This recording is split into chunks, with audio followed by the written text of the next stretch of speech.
Sox and Tigers in the rubber match of a three-game series after the Sox put up 8 runs in a victory yesterday afternoon. Thanks for joining us once again. Jason Benetti, Steve Stone along with you. Part of the reason for that big outburst yesterday was Tim Anderson at the top of the card. Tim Anderson hitting against a left-hander, hits in the one spot. Yesterday, that decision was vindicated. Hit a couple of home runs yesterday, and Tim now second on the team in home runs behind Matt Davidson. In this Series 5 rate with 3 home runs, he was really struggling coming in. He was hitting just 146 in his previous 2 weeks, but he broke out of it in a big way, and yesterday he spurred the offense. Jose Abreu has been a doubles machine. 14 doubles in his last 17 games. He's doing everything, hitting .319. He's been red hot, making a claim for being the all-star representative of this ball club. So Jose continues to use the whole field, spraying a double to right field. And so far, you'd say he's just about as hot as anybody in baseball. So that's where the offense likely will come from. In terms of on the mound today, James Shields for the Sox. James Shields been throwing very well, but he doesn't have a lot to show for it. And this is a guy that keeps you in a game each and every time. We'll take a look at last time out, and he threw the ball very well. You see 7 innings, 5 hits, just 2 earned runs. He fanned 5, walked only 2. And with his 4th quality start in his last 5 appearances, you would say he's doing the job. He doesn't get a lot of support. He also doesn't get a lot of defense behind him. And Blaine Hardy goes to the mound for the Tigers. Last time out against Minnesota, he threw it well, but he didn't have a lot to show for it either.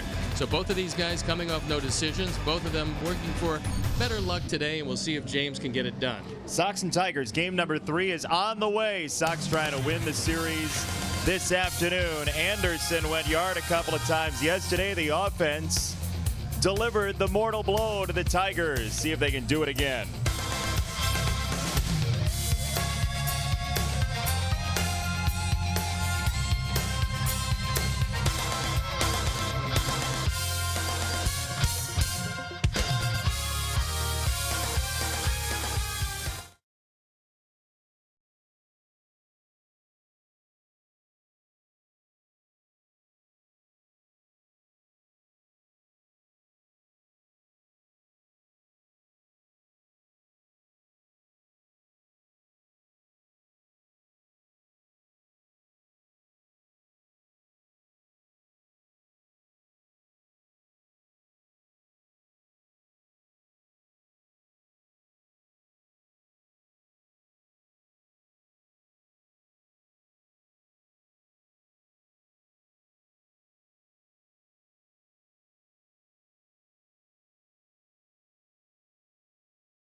by Toyota. Tested, trusted, Toyota. Toyota, let's go places. Blue Cross and Blue Shield of Illinois. Through it all. By Lexus, who encourages you to experience amazing. And by Miller Lite, the original light beer. Miller Lite, hold true. And American tradition, Sunday Day Baseball. It comes to you from Comerica Park in Detroit. To the winner goes the series, Sox and Tigers, game number 3. Each team has won one. Sox have led late both times, trying to put away the series. Time now for the Webb Auto Group starting lineup for the Sox. It's brought to you by the Webb Auto Group, the best lineup of Chevys, Fords, Mitsubishis, Genesis, and Hyundais at the best price. Go to webcars.com. Anderson at the top once again. Jose Abreu didn't make an out yesterday. Moncada in the 6th spot, batting against the left-hander, and Narvaez, lefty, goes 9th. The defensive setup for the Tigers presented by UI Health, and this is how Ron Gardner is going to put them out there with Jones, Martin, and Castellanos in the outfield left to right. And it's Candelario, Iglesias, Machado, and Hicks in the infield with Grayson Griner behind the plate. And our Lexus Experience amazing starting pitcher is Blaine Hardy. On for just his 3rd start, his 7th game overall. You look at the numbers, he is a soft tossing left-hander. Many times that gives the Sox some problems. He's a 3-pitch pitcher. He's got a straight change, he's got a curveball and a fastball that tops out maybe 89 miles an hour. The umpires for the game today. Pat Hoberg has the plate, Nick Lentz at first, Mark Carlson, the crew chief, at second, and Chris Guccione is at third. So we're ready to kick it off here on a beautiful Sunday. Happy Memorial Day to all of you, and I'm ready to turn it over to my patriotic play-by-play partner, Jason Benetti. We were wearing red and blue today, and we still are. There is ball 1, and we are underway from Comerica Park. Tim Anderson, who had 2 home runs, his 3rd multi-home run game of the year yesterday. And he floats this 1-0 pitch into center field for Leonis Martin, basking in the sunlight in the Motor City for out number 1. Well, Blaine Hardy has been both a reliever and a starter for this team. He was down in AAA Toledo where they extended him to become a starter, but little did they know they would have a need for him with the injury to Jordan Zimmerman and some shakeup in the rotation. Jordan Zimmerman is an object lesson for all of the front office personnel. You get a guy who was a bulldog with the Nationals. They signed him to a big contract. He's come over here. Nothing but physical problems. Ball 1 to Yolmer Sanchez, who is just 1 for 10 in the series. A rare downturn in what's been a magnificent season for Yolmer. Left-handers have given him problems because right-handed is his weaker side. He comes in hitting under 200 from the right side. 182 versus 301, as this is a hot shot into left field for Sanchez, the first base runner for the Sox today. Hardy's not going to throw that fastball by you, so you have to really hit him off the back foot. You have to look for the curveball and the changeup. Changeup, his 3rd best pitch. And the fastball, well, we've seen him top out at 88 in the early going. And that one right off the wrist of Candelario, but it's a base hit. Here's Jose Abreu, whose batting average is up to .319. Let alone the slugging percentage at .560, the OPS at .942. That's on base plus slugging.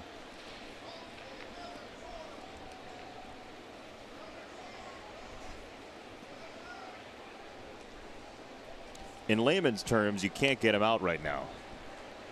No, and probably the best thing, and it's not the situation here in the 1st inning, but if the game is on the line late, he would be the last guy in this lineup you'd want to pitch to, and look for Ron Gardner to pitch around him.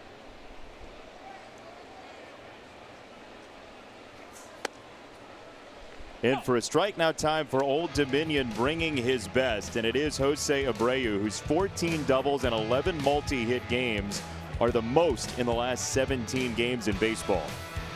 Look at those offensive numbers. They're pretty stout over the last 2.5 weeks. Ron Gardner, talking about Jose Abreu, says he lets the ball get deeper than anybody in this league.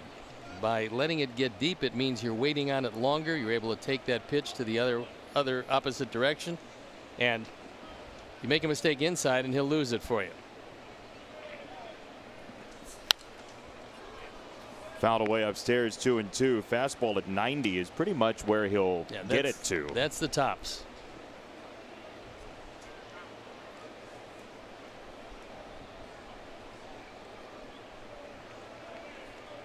Outfield pretty much straight away. Castellanos very deep in right field. That's the field. It's easy to hit out of the park there. So Jose hit his home run yesterday, hit a soft, what appeared to be a soft fly ball to right field. Just kept on going and eventually leaving the park.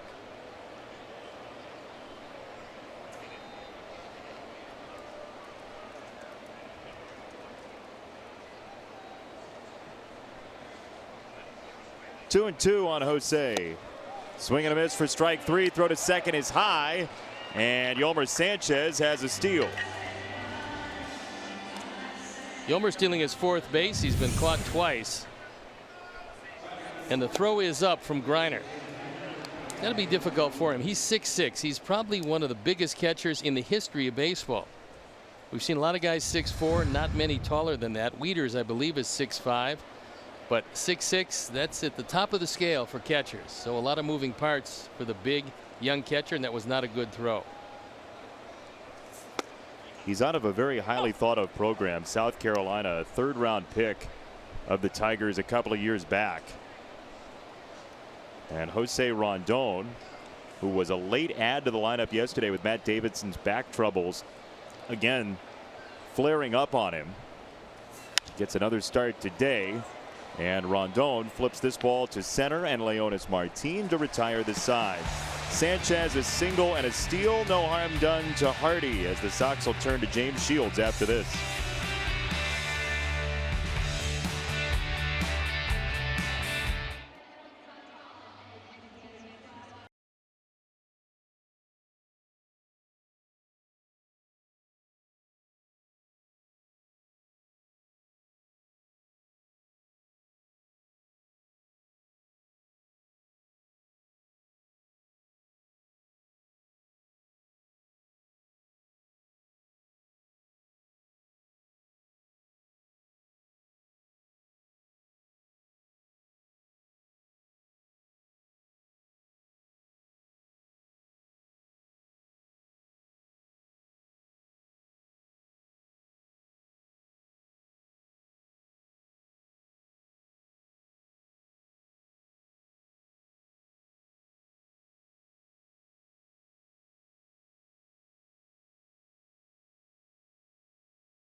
Tigers. Leonis Martin leads off one more time. Then Castellanos, Candelario, who homered twice yesterday. Bunch of switch hitters in the middle of the order, all the way down to Machado getting his first start of this series. Defensive setup for our Sox presented by UI Health. This is how Ricky's putting them out there today with Thompson, Engel, and Pelka in the outfield. Then it's Yolmer, Tim, Yohan, and Jose in the infield with Omar Narvaez getting the nod behind the plate. And James Shields on the hill, our Lexus Experience amazing starting pitcher. On for his 11th start, his 12th game. He's only won one, but he's thrown better than that. And hopefully today he'll have good stuff against these Tigers. First pitch hunting. It is a foul ball down the first base line for Martin. The break is that Miguel Cabrera is not in the lineup, and it doesn't look like he's going to be back anytime soon. He's had assorted leg problems, both calf and hamstring problems, and he is on the shelf. And when you get a chance to play the Tigers without him, it's a bonus. While he's rehabbing that hamstring, he's had a back flare up as well. So it's like that game Operation, right, where you just pulled different parts out. He came up so young, and he's played so many games. And by the way, James Shields, very much in the same situation. I think that first pitch was he's thrown 40,000 pitches with that first pitch. That's a lot of pitches. That is a lot of balls thrown by James Shields in his career. And again, I mean, he has absolutely reinvented himself even this season. Well, pretty much you have to adjust because the league is going to adjust to you. 139 wins, 127 losses, and an ERA just under 4. That's in 384 games. Yikes. That's a lot of work. And yet he appears to want to stay around. I would think, as well as he's thrown 4 of the last 5 quality starts, if he wants to extend that career, he can probably do it.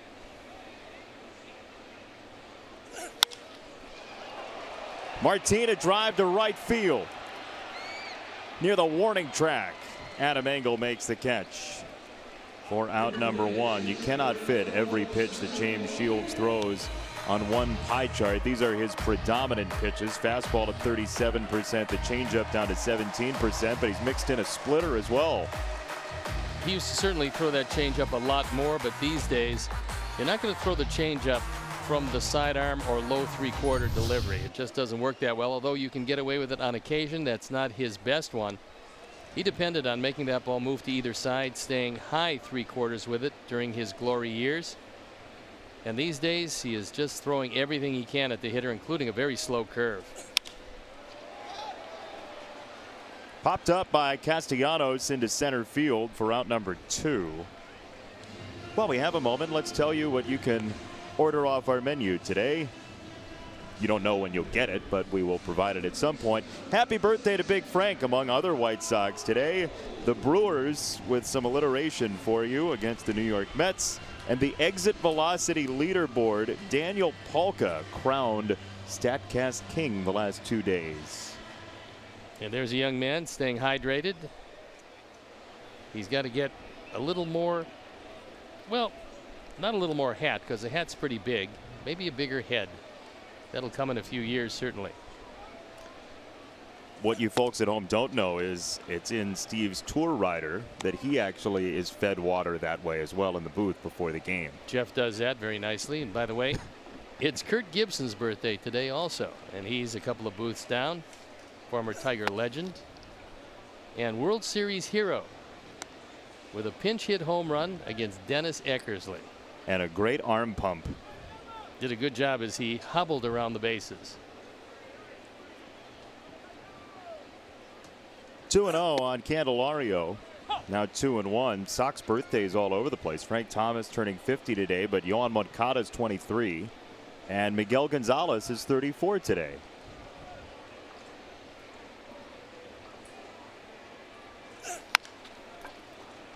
On the ground, only one man is in the area, and Yolmer Sanchez takes care of Candelario. 1-2-3 for Shields. Top 2 next.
111 miles per hour, and evidently cloaked in invisibility for Castellanos and Wright. Then this ball on the ground, 115.5, the hardest hit ball in baseball yesterday for Daniel Palka, who now has 4 of the top 6 hardest hit balls for the White Sox this year. The thing that makes him so tough is that he can do it to all fields. He's got big power to left center field. The wind today pretty much blowing toward the left field corner. But this park is very lively. It doesn't really matter where you hit it. It usually flies, especially to right and right center. Boy, yesterday that was really true. 1-2 on Palka, leading off the second inning.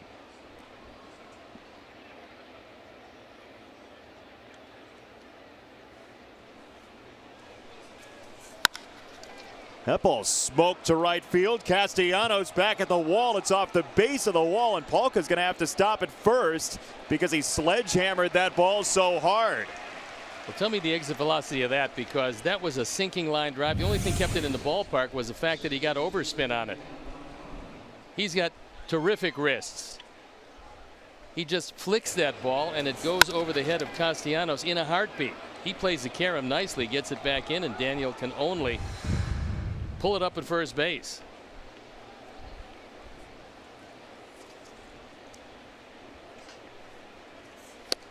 There's a swing and a miss by Moncada. So 107 miles an hour for that ball from Palka. Looked a little harder than that, leaving the bat.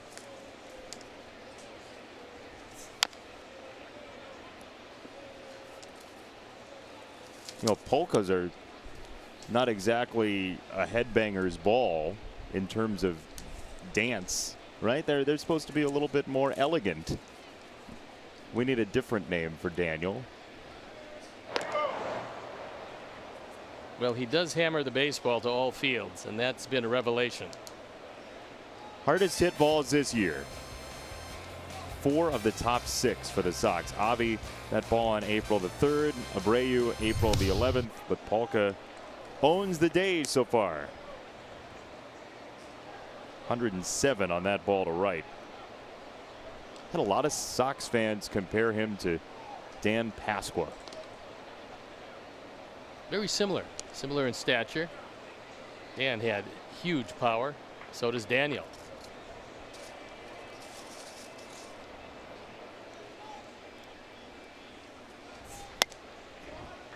Two and 2 on Yohan Moncada. 23 years old today. Nice to see him starting to get right-handed at bats. Second strikeout for Hardy, 1 down. Yohan still is far more advanced from the left side, because during the course of his career he's had many more at bats as right-handers abound, especially in the starting rotation of various teams.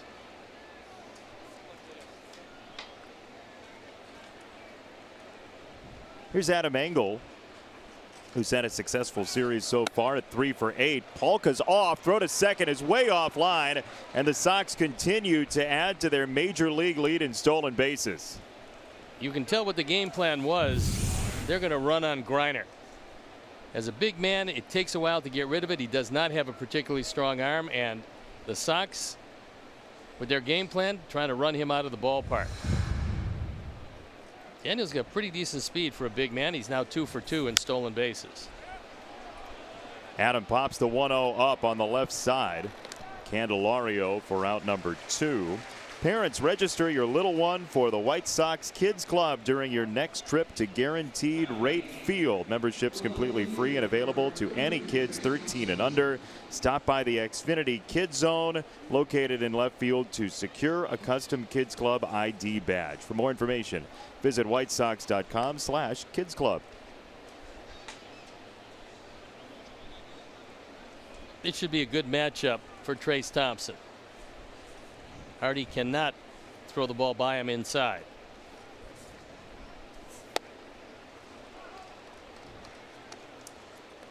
If he's going to stay away, Trace should try to take the ball to right field, although normally a pull hitter There's a lot of base hits that way, and the gap, however, is in left center field, with Martin shading him just a couple of steps to right center.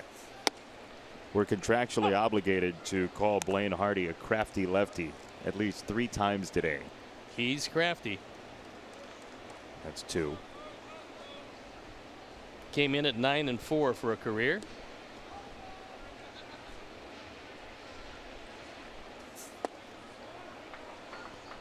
Two balls and a strike. He started to cut that ball somewhat. He really doesn't have a slider, but he will cut it into the right-handers. What we haven't seen is that slow hook yet. Maybe he's saving that second time through the order. He doesn't throw it a lot, only 6% of the time, but he does mix it in. As that ball's tagged foul by Trace. 2-2. The changeup is a very good pitch for him, however, and that he has a lot of confidence in. He'll throw it any count, and he'll throw it both sides of the plate.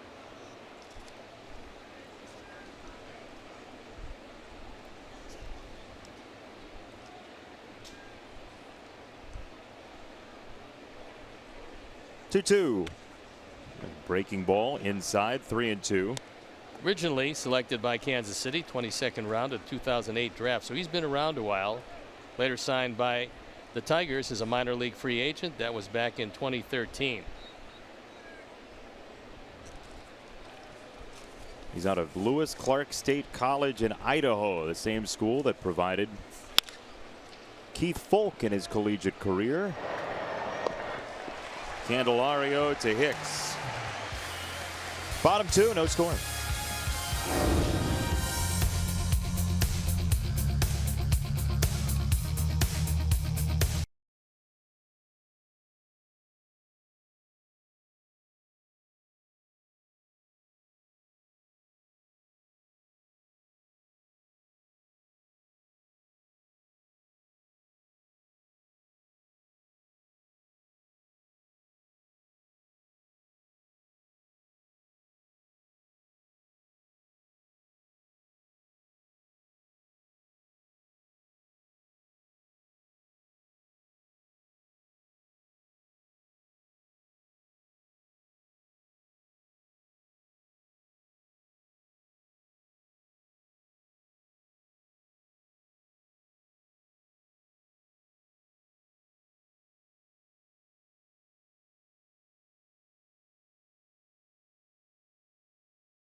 Welcome. We'd like to welcome all our viewers watching on Skidder TV in Winthrop, Iowa. My favorite city. Winthrop? I love it. Did you play Winthrop in the music band at Brush High School? I did not. You didn't do the shapoopy? Don't even know what that is. It's a dance. Oh, it was all the rage in River City. There's trouble in River City. What does it rhyme with?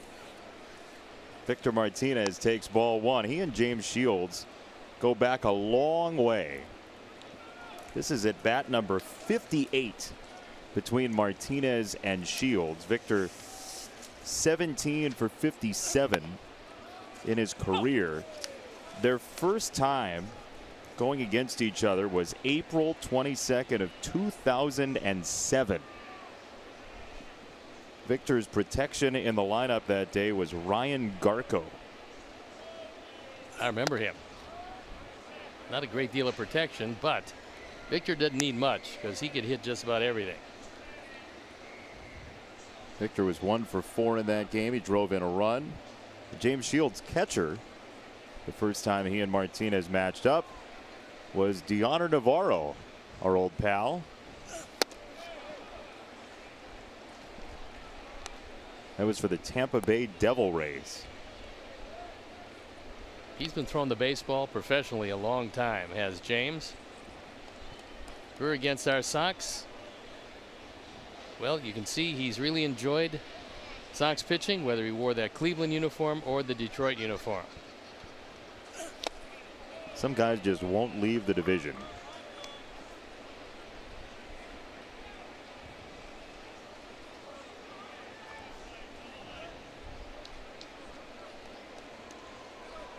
Three balls, two strikes.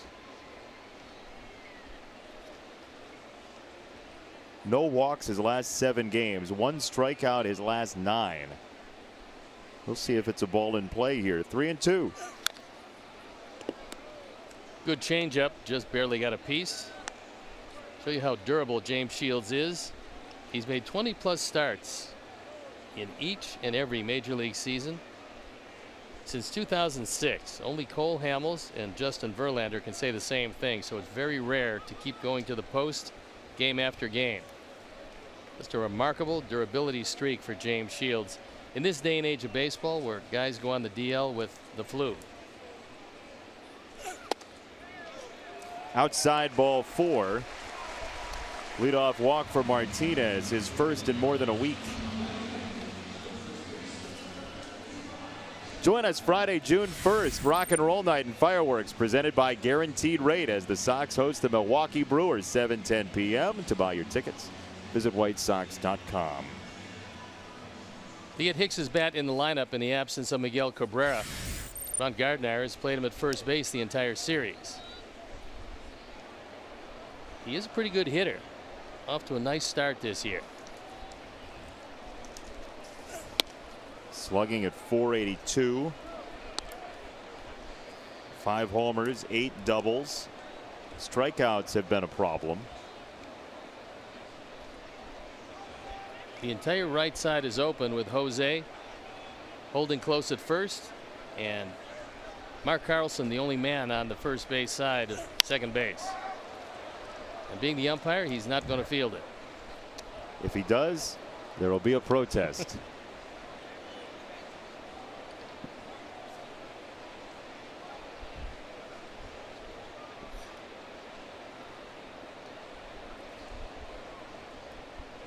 Martinez is not a threat to steal. Pass shortstop into left field. Hicks the first single for the Tigers. 2 on, nobody out.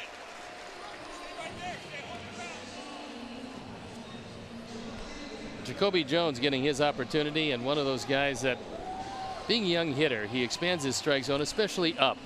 Tigers are trying to get him to lay off high fastballs. When he does, he's actually a very good hitter.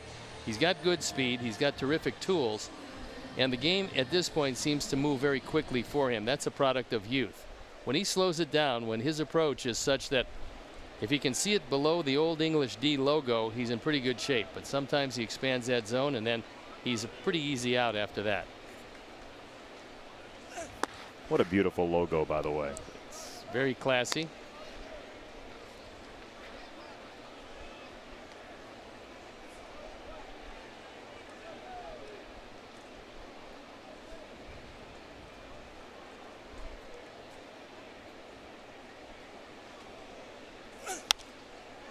Jacoby Jones could have been a Houston Astro. He was taken in the 19th round in 2010, but decided that he wanted to play at LSU instead. And then he finally was drafted by the Pirates in 2013 in the 3rd round. Talked about it yesterday. He was dealt for Joakim Soria a few years after he was drafted. Turned out to be a good trade for the Tigers. They got a young position player and a guy who can play center field in this ballpark when Martin doesn't. You got to have a guy who can really fly to play center field here. There's so much room out there.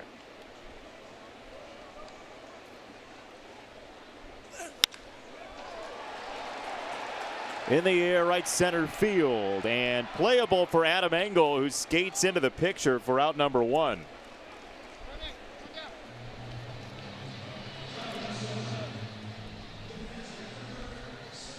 You were saying about a lot of room to cover in center? There's a lot of room to cover, and if Victor Martinez could run it all, he probably tags up on this ball. But he can't run these days. He's got very bad legs. And so it cost him 90 feet, and it cost him a potential run on a fly ball. Adam Engel chases it down. Palka gives way, which is a wise thing to do. And Engel makes the catch. Leaves it to Grayson Griner, the catcher, who's 6 for 21 in his short time with the Tigers. And this is a rope to left field that'll score a run. At least one. Martinez comes home. Hicks gets the stop sign at third, and it's 1-0 Tigers. RBI number 4, and Griner has a tendency to cheat against right-hand pitchers, meaning he'll open up quickly and look for the ball middle in. And that's exactly what happened. James tried to throw that cutter, and he got too much of the plate. And Griner, looking for it, drills it into left field. So the first Tiger run on 2 hits in the inning, but the leadoff walk comes back to haunt James, and Martinez scores. Sox got a break there based on the base runners. Hicks is not fleet of foot, so he gets frozen at third. Second and third, 1 out for Iglesias. With the corners in, he takes ball 1. Middle infield is back. Ricky Renteria wanting to stay out of the big inning, and a pretty good contact hitter. Perennially one of the toughest to strike out. This year fanning a few more times than he normally does. But he will put the bat on the ball. Throw to third, and they got him. Shields has done that before. This time he cuts down Hicks. Great pickoff move, and James has a great move to first base and a great move to third. That's the equivalent of a left-hander going to first base while looking at the plate. Good coordination between him and Yolmer. Yolmer goes to the bag, and that is a huge out in the inning. That's a discussion before the game, is it not? Absolutely. Well, they've played together a while now, and they know that that's what James likes to do. And he does it to get rid of a base runner. Adam Engel is underneath out number 3. And what looked like it might be a waterfall is just a drip. 1-0 Tigers.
Only available through local Wintrust Community Bank. Go to wintrust.com/Sox to learn more.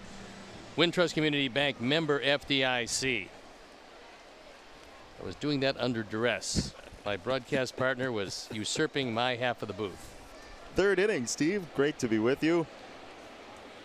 Wonderful afternoon for baseball here in Detroit. We have had 3 great days, summer days. And a nice crowd here today, and they're enjoying this one to this point.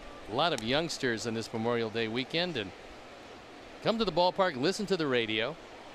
You're listening to Dan Dickerson and Jim Price. Clearly not listening to the weather report with that hat. Well, he might have a very sensitive head, so he's looking for some cushion. You wouldn't know anything about having a sensitive head, would you? Omar in the air, left center field, and out number 1. Up comes Tim Anderson, who's the subject today of our One Thing with Ricky.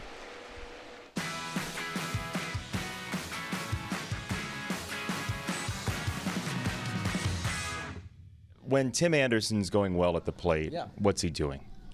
He's actually not trying to do too much. I think he's trying to get good pitches out over the plate. He keeps a short, compact swing. He's got a quick bat. And does just basically, like most guys, tries not to do too much. Try to get a good pitch and just put a good swing on it. And right now, he seems to be doing that pretty well. Thanks. You're welcome. That sounds more emotional than mechanical, right? In terms of trying to do too much at the plate? I think definitely it's a psychological thing. When you're pressing, what happens is you're trying to get 3 hits every at bat. And quite obviously, it doesn't work that way. And Tim was in the throes of a really tough slump. For 15 games, he hit 146, pressing mightily.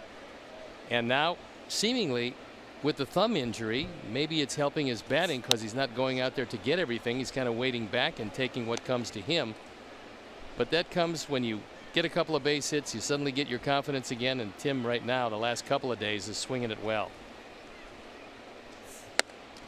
He takes a walk here, so a 1-out base on balls for Tim Anderson, who already this season has his career high in walks. And to your point, in our post-game chat yesterday that we aired on the post-game show, he said that the thumb injury is actually making him chase less, as you were saying, because if he hits a bad ball poorly, it hurts. So, like, the pain is a reinforcement to him.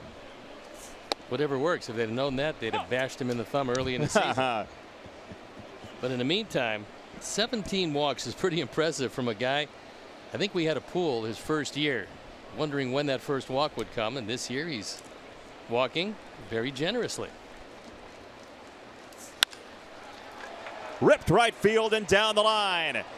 Sanchez with a tracer to the corner. Tim's on his way home. Yolmer is booking it for triple number 5, and he's in there to tie the ball game at 1.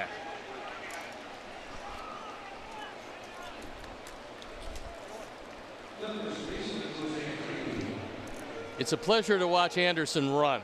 Cutting the bases as well as he has with tremendous speed. He scored easily. And Yolmer takes a high fastball away, drives it into the right field corner. No chance for Castellanos, although he's got a very good arm. And watch Anderson. He sees where it is and realizes it's off to the races. And Nick Capper says, keep going, young man. He does it really nicely. With the infield in, Yolmer can't move. Abreu grounds out 2 away. By the way, the top 2 triple men in Major League Baseball reside in Chicago. Javi Baez and Yolmer Sanchez with 5 each to lead Major League Baseball. This happens to be as good a triples park as there is, but you don't anticipate getting one down the right field line. Usually they're in the alleys to either side.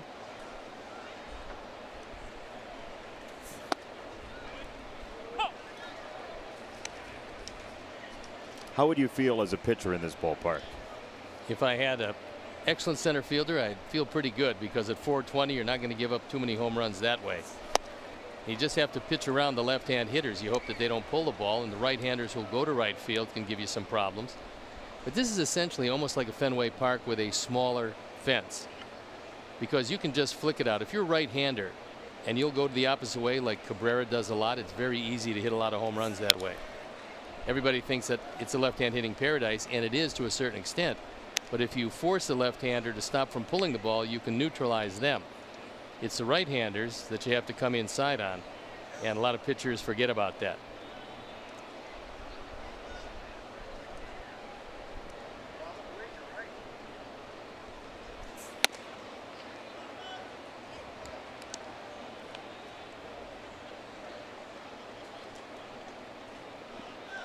1-2 on Jose Rondon. Yolmer at third, driving in Anderson to tie the game. Swing and a miss. Ball gets away. Yolmer is coming home. And they are going to call a foul ball, I thought. Well, they said there's a signal of out from the plate umpire, Pat Hoberg. So let's check and see if they are going to give the run. I wouldn't imagine so. We'll watch it again. And it could very well be that he hit him with the backswing. Let's see.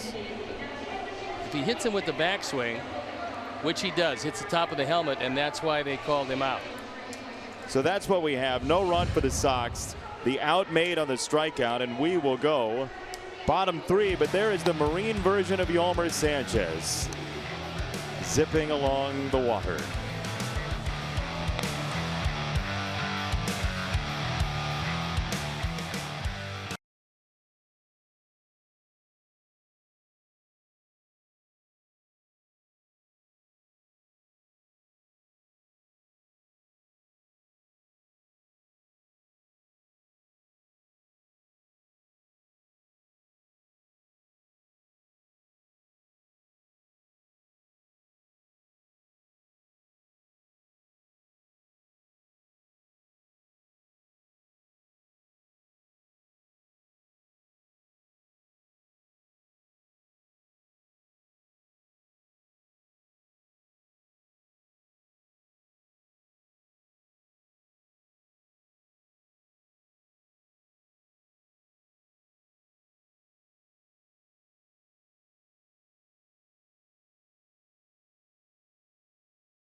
An odd play to end the top of the third, in which the backswing of Jose Rondon hit the catcher for the Tigers on a drop third strike. And so because Griner was hit, the ball was taken out of play. There was no chance for Rondon to advance to first. And here we are in the home third, tied at 1. Sox and Tigers.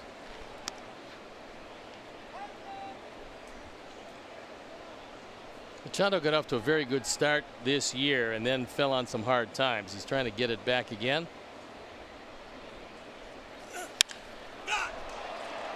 In the air, center field. Engel for out number 1. You know, it was interesting on that ball to end the top of the third. We both heard something as the ball came by and back behind the plate, and the initial thought is, oh, foul ball. And then you look and you say, wow, he got whacked in the head. He did that, and that's becoming more common, especially on off-speed pitches as the catcher reaches out and tries to get him. He caught the top of the helmet, so no injury to him and also no run. But you heard the click. Yes. One out for Martin.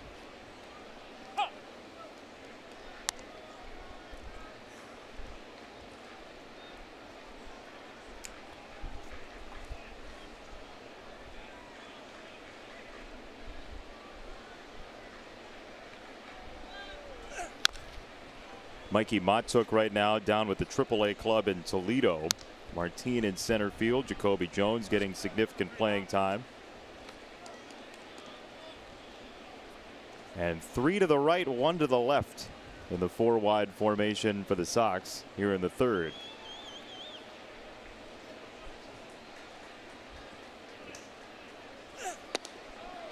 Believe that makes Tim Anderson the Sox slot receiver today. It's amazing when they do shift how many times with one lone defender on the left side of the infield, how many times the ball finds them. That happened with Candelario to end the first inning. Our team normally a pretty tough out against a right-hand pitcher.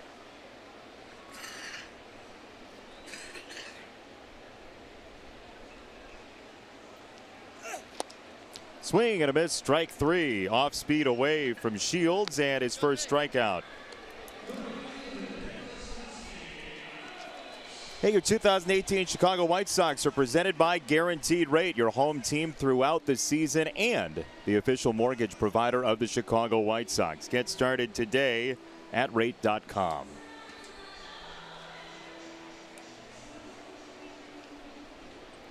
Nicholas Castellanos, who's 0 for 1 after an 0 for 5 yesterday, breaking a 5-game streak of at least 2 hits.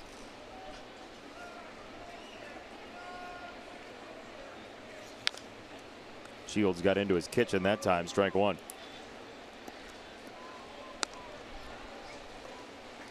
James threw that ball well inside, anticipating Castellanos would probably go after the first pitch.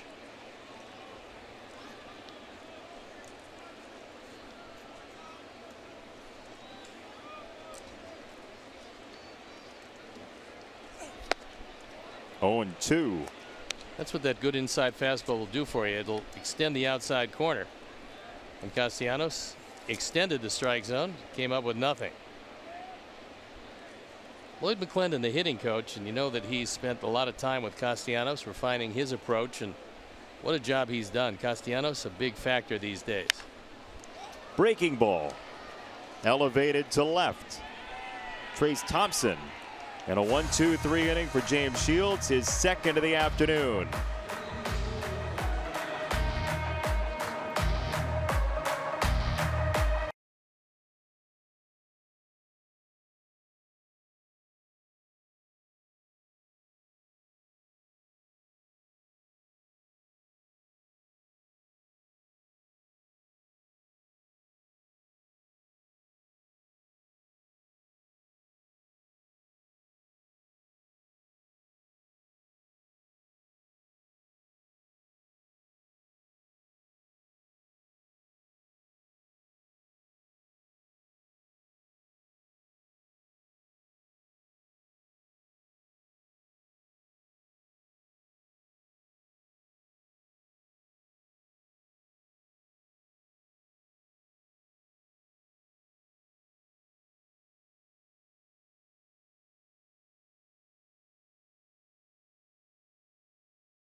Live team stats on your TV. Change the way you experience TV with Xfinity X1. Daniel Palka and his laser show lead off the 4th inning after a hard hit single in the 2nd. Blaine Hardy is not messing around time-wise on the mound. Getting it and throwing it, and for the most part, except for the Anderson walk, he's thrown everything in the zone. He's got to get home to play his video games. During his last start, the Tigers broadcast went up to the stands and interviewed his wife, and evidently they are avid World of Warcraft players at home together.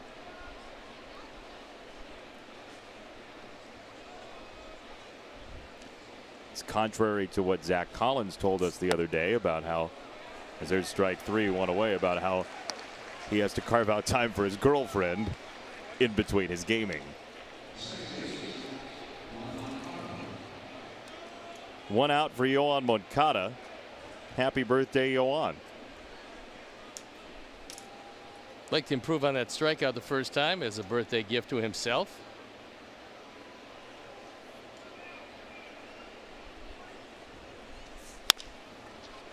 Third base side, Candelario. Nice pick and a spin for out number 2.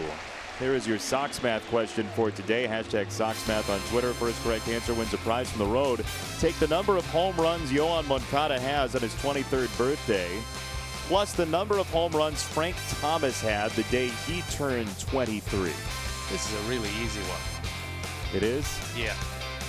For those who have a computer handy. Or you watched all of Frank Thomas's home runs and have a photographic memory. As I said, if you have a computer handy, it'll be easy. You don't have a photographic memory? No. I have very little memory. Digital camera memory? I don't remember much, Bill. Yep. Drifts outside, ball and a strike for Adam Engel, who popped out in the second.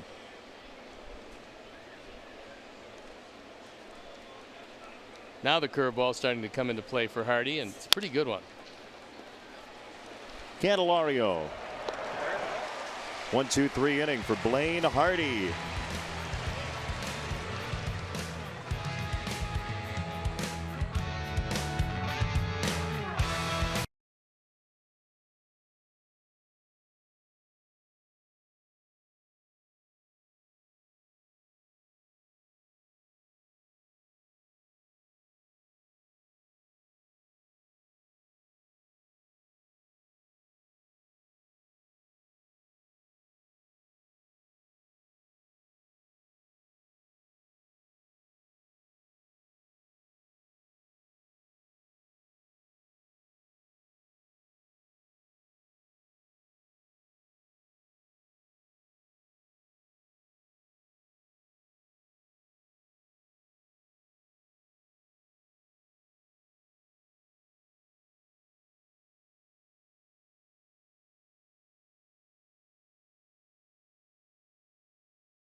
We decided to go back into White Sox history and take a look at some of the great feats of Frank Thomas. Pardon me, I get choked up when I see Big Frank into the Baseball Hall of Fame in 2014.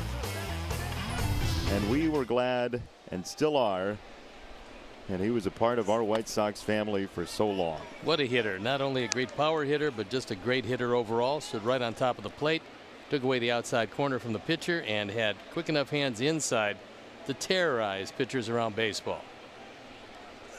We plan to show you later on today a game-winning home run he hit, and it is one of those vintage darts, low line drive hammer shot to left field that he put on so many American League pitchers. Out of Auburn. Sox did well with Auburn. Well, there's a good chance Auburn's going to yield the first pick in the draft.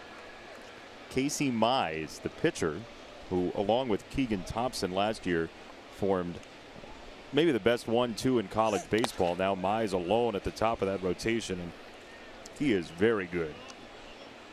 Well, he's got a split change that really is a difference maker for him. They call it a plus pitch. He had a huge article in the Detroit paper today. They anticipate that he'll be their guy.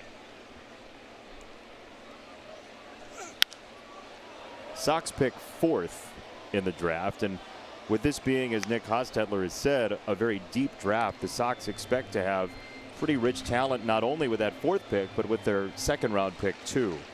And It doesn't always work out that way depending on who's left there, but look for a college player and look for a man who swings the bat as opposed to a guy who throws the ball. Omar says he caught that ball. Plate umpire Pat Hoberg said no for a second, and now he says yes. So that is an out for James Shields. A strikeout to start the fourth. James is starting to throw a very good straight change, and there is a straight change with good side spin on it, and Omar did indeed catch it. There's no doubt about it. Seen clearly by Chris Guccione. You can understand perhaps how Pat Hoberg would have lost sight of it looking over Narvaez. That's why there are 4 umpires. And they work as a team. One down for Victor Martinez, who goes after the first pitch and hits it in the air into left center. Trace Thompson for out number 2. And here is your Sox math answer for today. Yohan Moncada, 15 career home runs starting today. 13 for Frank Thomas when he turned 23. So Moncada is ahead of Frank's pace in terms of age. 28 your answer. White Sox Jack, who no longer evidently is the Sox guy. He's just White Sox Jack. You get to change that every now and then. You never know who's looking. A lot of forms to fill out, though, for Twitter name changes. I'm surprised he went to the notary, got it done. Congratulations, Jack. Not the Sox guy. Ball 1 to Hicks. 6 in a row retired by Shields since he gave up the double to Griner. Indeed.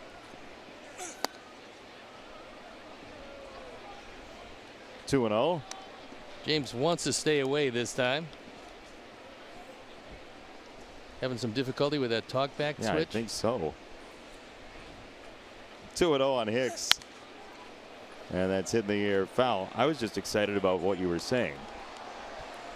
Yeah. 2 and 1. That's 6 in a row retired by Shields.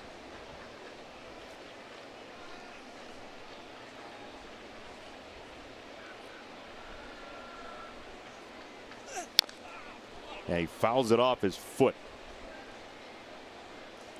It's okay to go inside to a guy that does cheat a bit by opening up early. But the best way to get him when you have to get him is away. And we'll see if James throws that cutter on the outside corner. If he does, he will get Hicks. Hicks has just been a good solid hitter and fouled that ball off his foot. It is not, however, going to hurt his speed any. Looks like got part of his knee on the way down.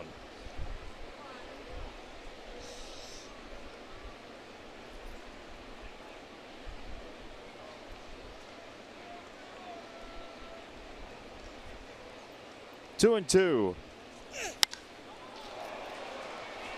Center field. Angle.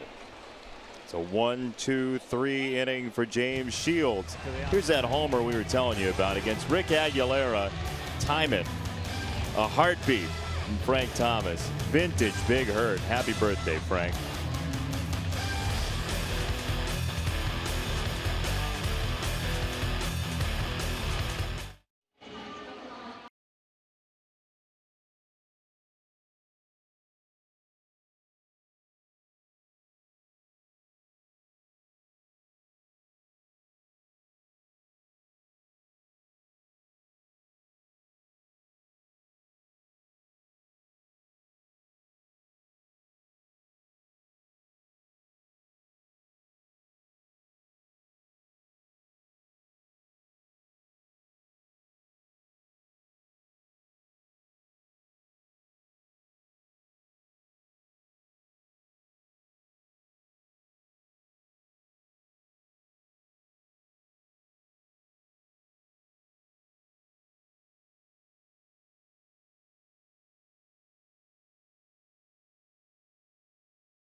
To the 5th inning we go. Blaine Hardy and James Shields locking horns to the tune of a 1-1 ball game.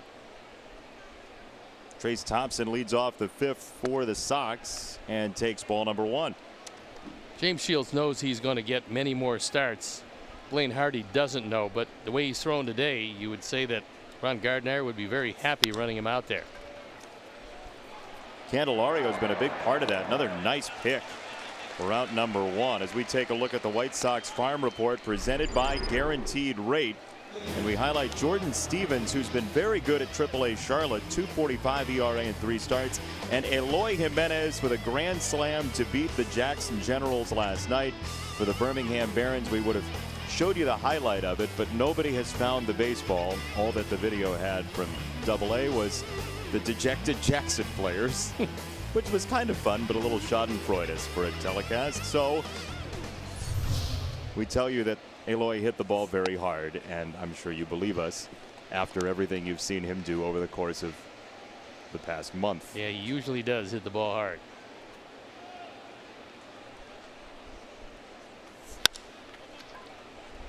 Omar to left. Jacoby Jones for out number 2. Hardy's just getting the ball and throwing it in the zone. And if you've got your rhythm, the catcher's job is to keep the pitcher in rhythm. Get him the ball back quickly, hang your signs as quickly as you can, and let him keep throwing, because when a pitcher loses his rhythm, he starts to lose his confidence and loses his release point. Consequently, starts walking people. Only 1 walk, and that walk scored. That was to Anderson with 1 out in the 3rd. Tim takes a strike. By the way, if you do want to see that video of sad Jackson Generals players and Eloy Jimenez hitting the ball hard, you can see it on the White Sox Twitter account right now on your second screen. You have a second screen? I have 3 screens. So do you. I do? Uh-huh. It's another edition of Count the Screens with Steve Stone. Family Sundays feature tickets as low as $5 in the upper level, $15 in the lower level, and parking for only $10.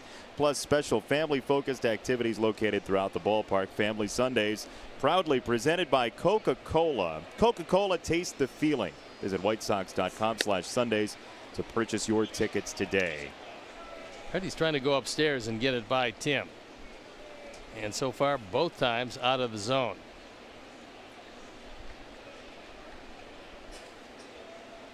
2-2. Down low, 3 balls, 2 strikes. Tim walked and scored in the 3rd on that Yolmer Sanchez RBI triple.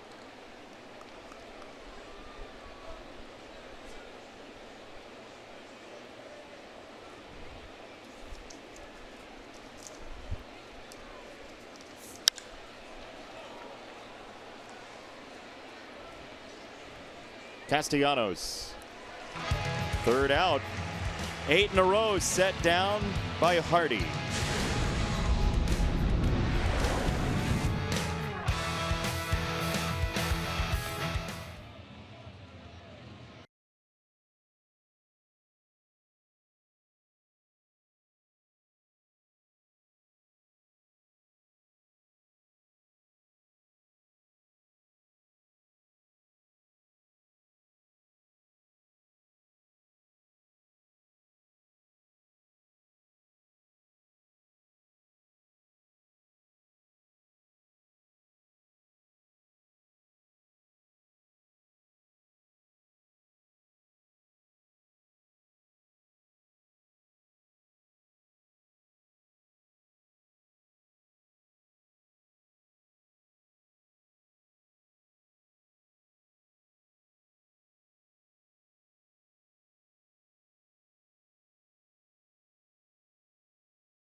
Well, best hitter, I mean, best hitter for power, best hitter combination, it's pretty tough. Best hitter for average. It's vague for a reason, I think. Yeah, then you So can, we argue. You can make a case for just about everything. So vote just about everything. Yeah, just pick them all.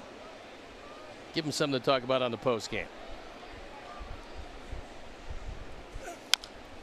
It's a ground ball foul, 0-2 on Jacoby Jones. I just like talking hitting with Paul Konerko. He's very insightful about that. I remember talking to him about Gordon Beckham's swing and the trouble that Gordon was going through, and Paul explained very easily what Gordon would have to do to be able to correct the swing flaw. And for Paul, it seemed like a pretty easy fix. For Gordon, it seemed like an impossible fix, and that's exactly what happened. But he knew exactly what Gordon was doing wrong, but then in the application, sometimes it's difficult for a guy less talented with a swing that Paul had. But Paul worked tirelessly at it. I mean, it wasn't as natural as it appeared to be toward the late going for him. Yesterday, the name Charlie Gehringer came up, having to do with having the lone hit in Red Faber's possible no-hitter yesterday in White Sox history, and Charlie Gehringer had Ty Cobb as his manager, and he basically said the same thing about Ty Cobb in one way, that he was such a good player that it was tough for him to teach as the ball goes into center for Jones, a base hit. Now, Ty Cobb wasn't nearly as likable as Paul Konerko. No. But the idea is that when you are such a good player, sometimes it's very difficult to teach really baseline things to other people.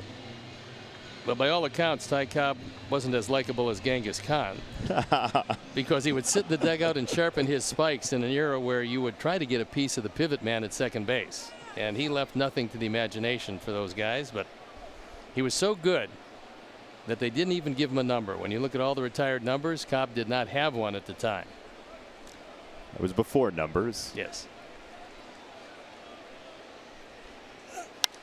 As the story goes, by the time they were done playing together, Gehringer wasn't even talking to Ty Cobb. He wouldn't even give him signs. They were so angry with one another. Well, it was more one way than anything. Not surprising, actually. It's only fitting that they would have the statue of Cobb with spikes up.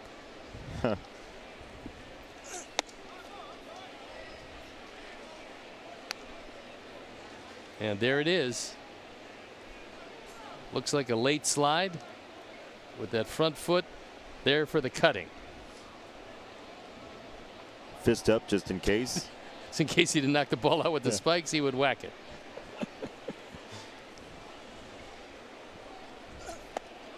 Check swing from Greiner.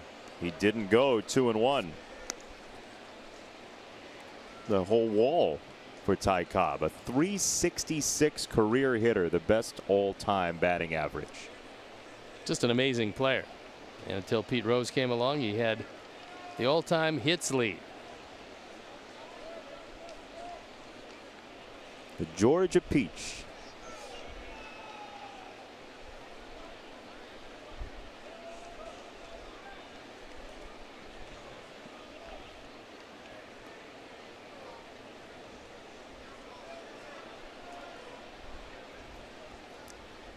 Two and 1 to Greiner. Jones at first has 5 stolen bases in 6 tries. He's got very good speed, but James will pick him off if he gets careless. Right now, the lead is not a big one.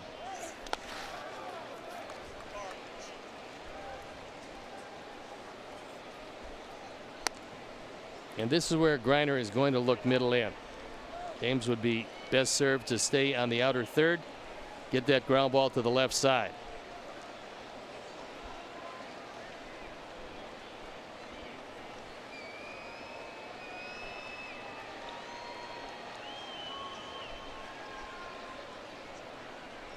Three and 1.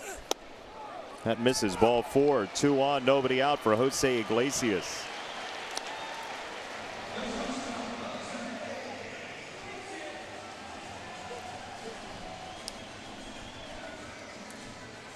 It was a smooth first 4 for the most part for James Shields, who did give up a run in the second, but everything else has been really quiet. And suddenly he's got a problem in the 5th. Yolmer looks into the dugout to see how they want to defend this, because Iglesias is a terrific bunter. And he's got a good chance to bunt for a hit here, not necessarily a sacrifice, although he's got a couple of those this year.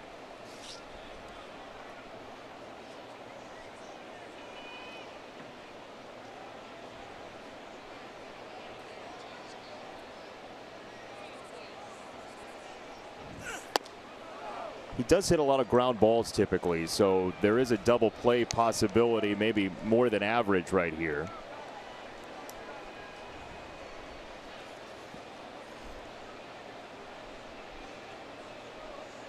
For a guy with pretty good speed, he has ground into the 4 double plays.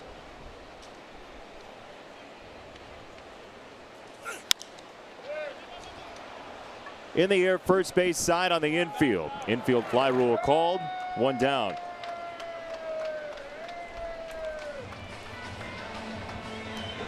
And you love to see that. That ball was just out of the strike zone. He expanded his zone and popped up with no advancement of the runners. Now, if you get Machado, you face the left-hander Martin with 2 out.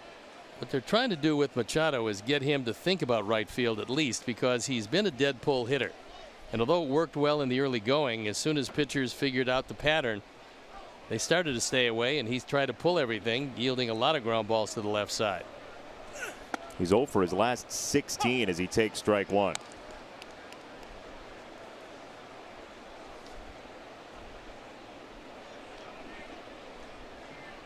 This is a flexible infield with Goodrum on the bench. They have Machado at second today. Goodrum has played some third as well. As that ends up in center field, and the Tigers will retake the lead in this game. Jones scores, Griner to second. RBI number 16, and when we saw Machado early in the season, he was swinging it just like that. Finds a hole up the middle,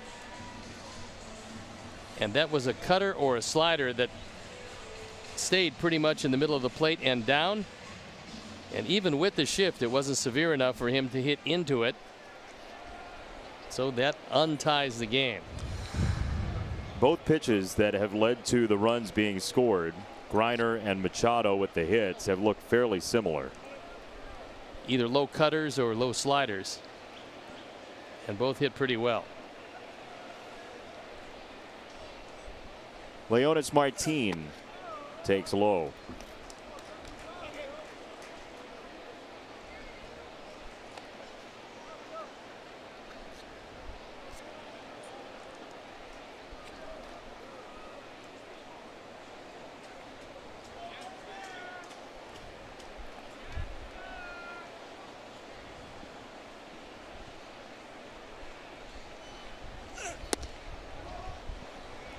Two balls, no strikes on Martin. Castellanos next.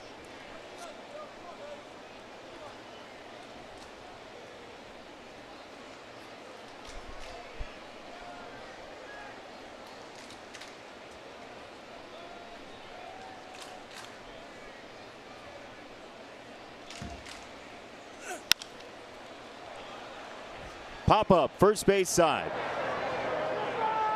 Abreu for out number 2. The White Sox Charities Car Raffle is back by popular demand. You asked for it, and you have it. Enter for your chance to win a White Sox-themed Mazda CX-3, courtesy of C.J. Wilson Mazda. Purchase your raffle tickets at the park or online at whitesox.com/car/soxcar today. This would be the last guy you'd want to see in this lineup in a key situation, because Castellanos has been their best hitter. James has handled him well on a couple of fly balls. Last time was a slow curveball. He hit Castellanos way out in front of it. He fooled him, and he lofted it easily to left field. It is his bobblehead day here in Detroit.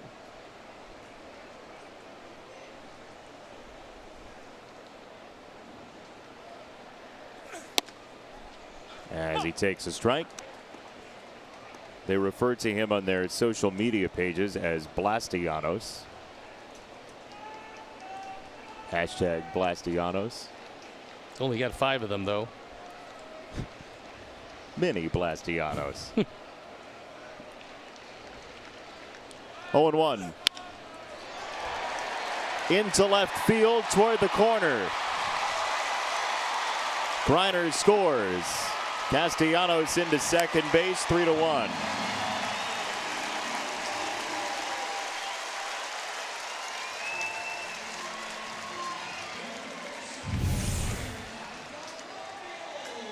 It's a very strange situation when you work on two cutoff men and nobody's covering second base. That throw got away, and the cutoff men were lined up, Anderson and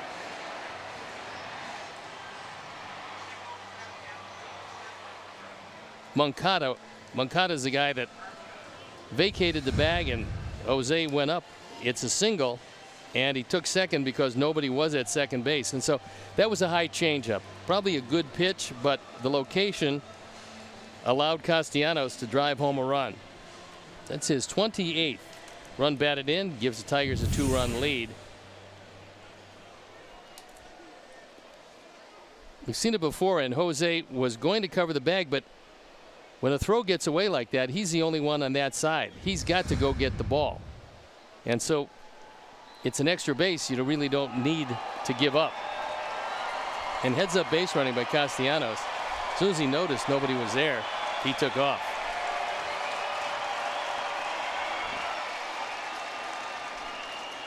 Candelario takes a high ball one.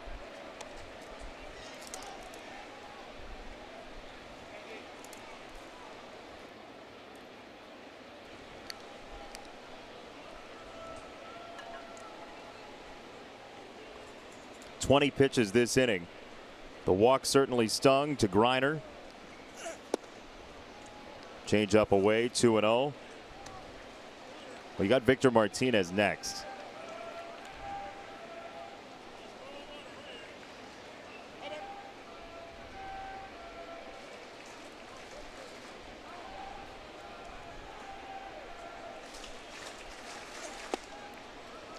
Looks to me like he's pitching around Candelario, which is normally something you'd think about with a guy swinging it as well as he is. However, the man on deck has gotten some big hits against our Sox, and career-wise, he has torched Sox pitching.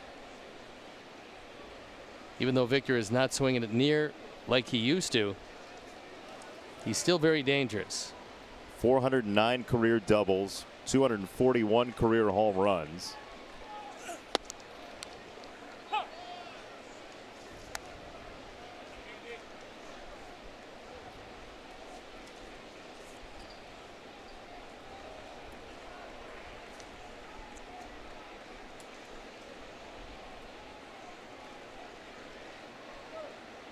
Three and one. Foul down the right field side, 3-2. Straight change, and he was well out ahead of it. Hit it well, but got around too quickly. All right, so you got him 3-2. What's your pitch? Well, James has two to choose from. Either a cutter in on his hands or a straight change away, and he's felt pretty good with the straight change these days. 3-2. He missed with the changeup, ball 4. Bases loaded for the Tigers. 8th batter of the inning is Victor Martinez. And here comes Don Cooper to have a chat with James Shields. Well, if there is a secret to Victor Martinez, as many times as James has faced him, he knows that secret.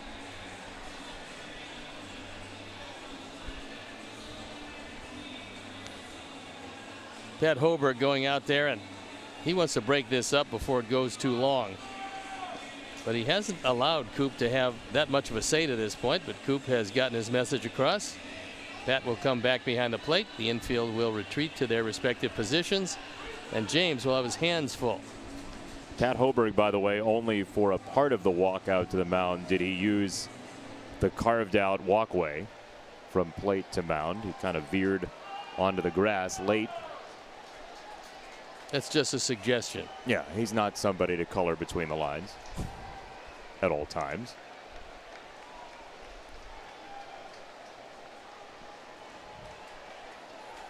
He can't look, apparently. Why not? His team's got a rally going.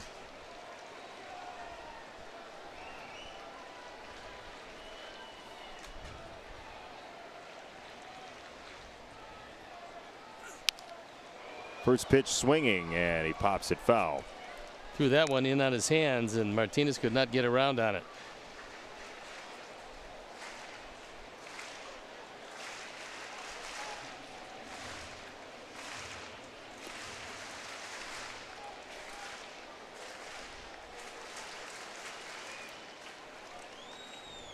No balls and a strike on Martinez.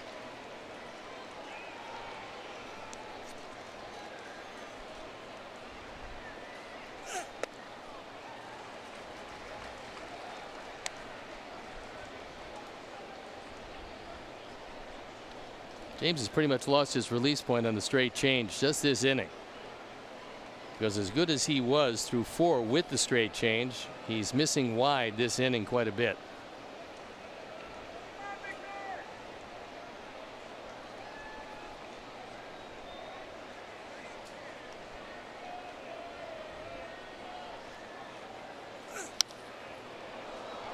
Upstairs 1-2.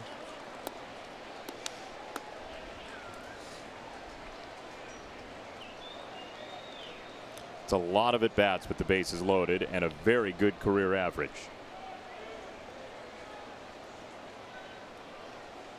Well, Victor's one of those guys that feel that the pressure is not on him, the pressure is on the pitcher. Especially in his glory days. Tipped foul. Pretty good pitch. Martinez got a piece.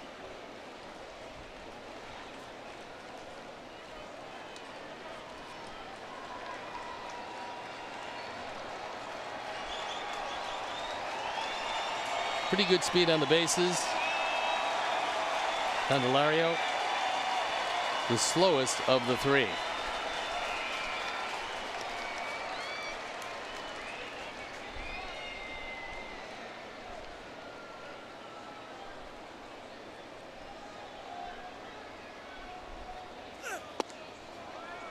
Again, it sails on him. 2-2.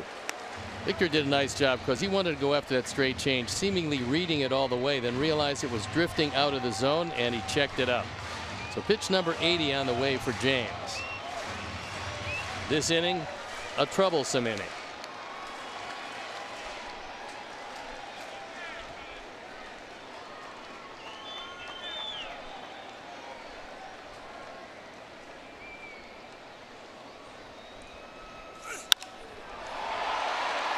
Two hit in the air, right field.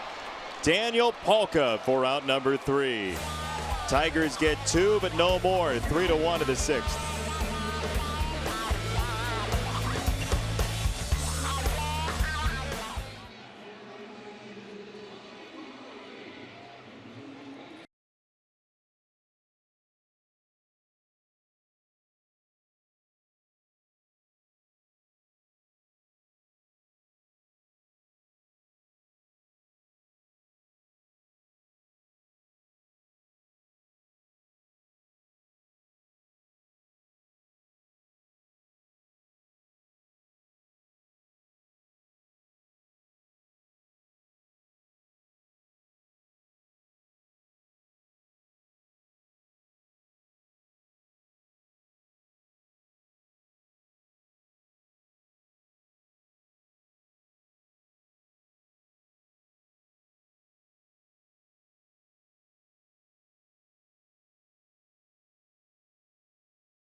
And it's a triple by Yolmer, and Tim is off to the races, as is Yolmer. throw in, but they've got no chance at the plate and no chance at Yolmer. So Tim with great speed and Yolmer some surprising speed home to third. And a first pitch strike to Yolmer. Good news for him is there's A.J. Pierzynski at the ballpark. He was just in Cooperstown.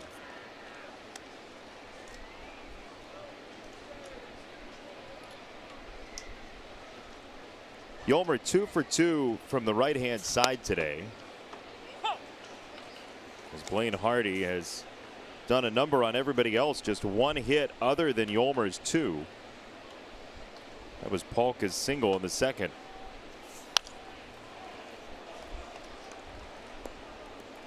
Talk about economical. 67 pitches into the sixth. He got his rhythm early in this, and it's a lesson to all you young pitchers out there. When you do get your rhythm, work quickly. It's very difficult for pitchers, especially young pitchers, to keep their rhythm, to get their rhythm first, then keep it if they're not working quickly. And Hardy realized very early that it was going to be a pretty good day for him, and he's making the most of it. Strike 3, 1 away. Time now to quiz Steve on his very own major league career. It's called Sticks and Stone, and our question today is who homered off Steve in his first career start against Detroit? Well, it can be anybody. Well, no, it's just one of those three, actually. But I'll say Gates Brown, only because he was a left-hander.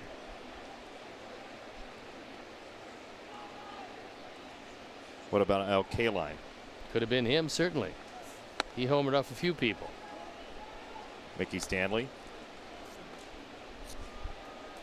Could have been him also. Oh. So that's how a multiple choice quiz Just works. those three. That's all it could be, is one of those three.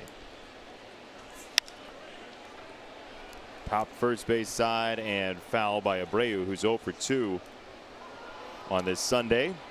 In that old ballpark, the upper deck in right field especially hung well over the lower deck, and literally pop-ups could go out of the ballpark. And they seem to acquire left-handers from the National League that I couldn't get out in the National League. Then I went to the American League, and they seemed to bring them in. It's like a conspiracy. Rusty Staub and Johnny Grubb. They had enough left-handers to start with, and then they added a few to make it tough on me. Le Grand Orange. He was a good one. Recently passed away. Just a really smart baseball guy was Rusty Staub. Understood every aspect of the game. Didn't mean to. Tigers get an out, 2 away. All right, let's take a look. Was it, in fact, Gates Brown? Ding, ding, ding, ding, ding. I figured that. We didn't travel the sound effects, so did I do okay? You did sufficiently mediocre. Thank you. That's all I ask for. To be the sound effect machine from here on out in the 3 Cleveland games. I'll be your Foley artist. I thought you were going to use the Kurt Gibson. He hit 280 home runs in that area. His first one he hit off me. Is that right? And he told me before the game he still has that baseball. Really? Yep. Candelario at third. Nifty play to get rid of Rondon. Try and dig up that baseball for Mr. Gibson. This one's cruising along. 3-1.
Yep. The sound effects are better. Wah wah. It's John Hicks to start the 6th. And strike one. Tigers and Sox came into the day just separated by 5 games in the AL Central. Minnesota was 2.5 back of Cleveland in second place. Tigers 3.5 behind. Cleveland up 3-1 over Houston in the 5th. As this is out number 1. The Astros came into this game today with a 2.49 team ERA. 2.49. It's going to grow today. The Indians with 3 runs already. They would be just the second team since 1989 with an ERA under 3. That could conceivably happen with that starting rotation, assuming that the bullpen holds up their end. The starting rotation is unbelievably good. There are 0 holes in that starting rotation. The only team since the '89 Dodgers with a team ERA under 3 was 2.94, and it was the 2015 Cardinals.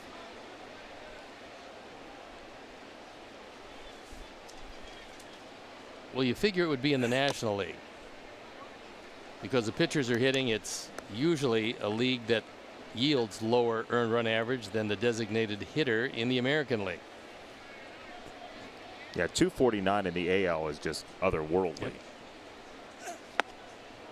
Strike 3 on a breaking ball, 2 down, and it's now time for our Rocket Mortgage breakdown, and it has to do with part of that Houston rotation. AL strikeout leaders entering today. Garrett Cole, who is on the mound for Houston this afternoon.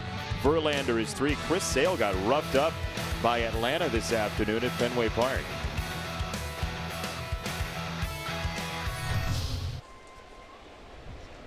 And there's a possible no-hitter. It seems like every day there's a no-hitter into the 5th or 6th inning, and it's Mike Foltynewicz for Atlanta today for the fight Chip Carries. Well, I think Mookie Betts is out of that lineup. He's got some physical difficulties. Ground ball first base right to the bag. How convenient. It's a 1-2-3 inning, and this Memorial Day weekend USAA honors our fallen heroes.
There today, Al Pilarczyk, who played 47 games with the Sox back in 1961. He's out of lovely Whiting, Indiana, and here is a clip that we found deep in the archives.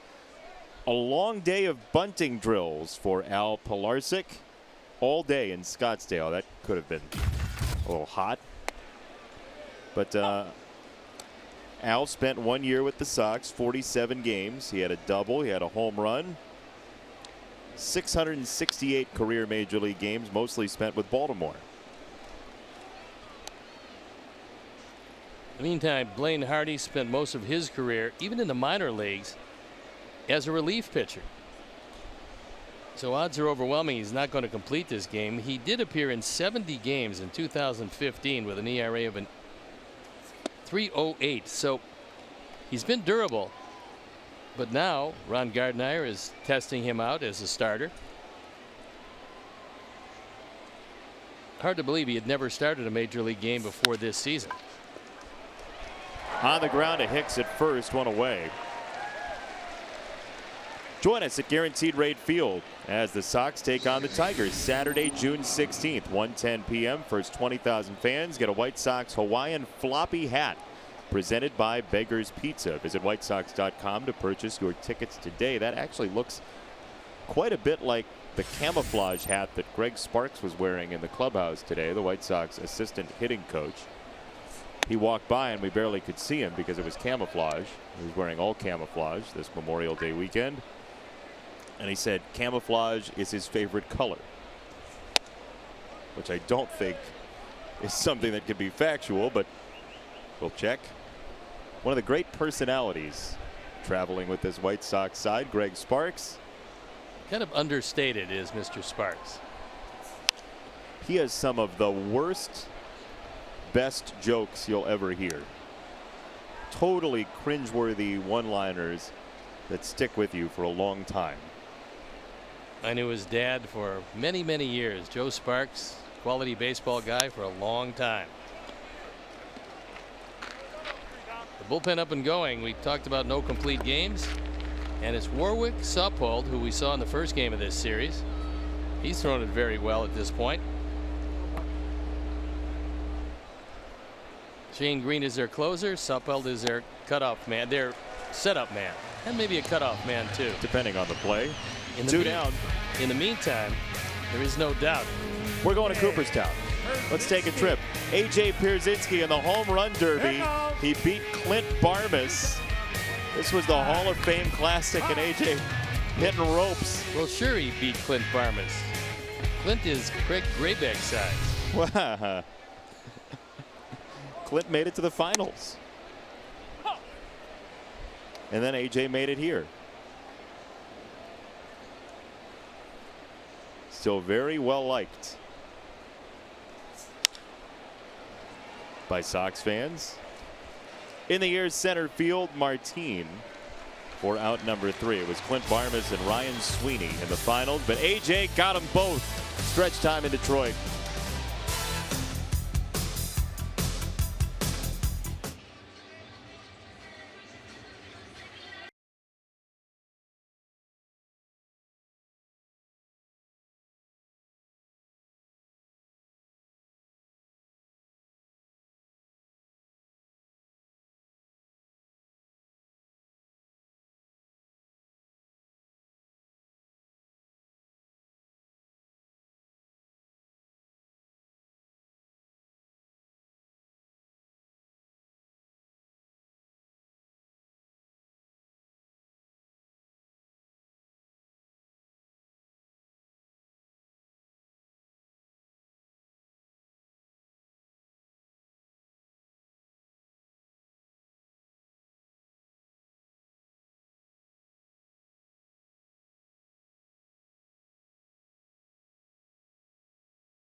there in Cleveland, including Memorial Day, 3:10 start time, then 3 with one of the hottest teams in Major League Baseball, the Milwaukee Brewers, who laid it on the New York Mets yesterday. As we go around Major League Baseball, the fighting Saladinos are demolishing the ball. Look out, New York. 17 runs, the most for the Brew Crew since 2010. They were the first to 30 wins in the National League, and they have expanded a 4-game advantage in that division starting play today with a bunch of teams behind them. But Milwaukee right now looks unbeatable.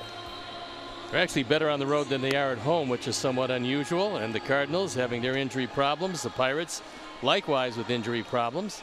Cubs put Hugh Darvish on the disabled list again. So that's not going to help them any.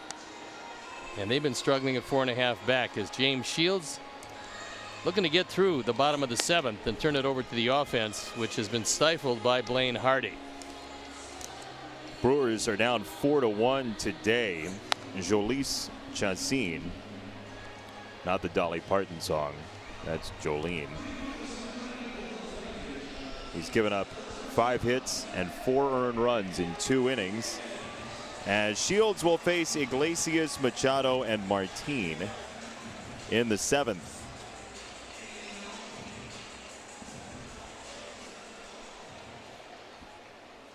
Yolmer in close at third base, respecting the fact that Iglesias can't bunt. He's also over toward the line.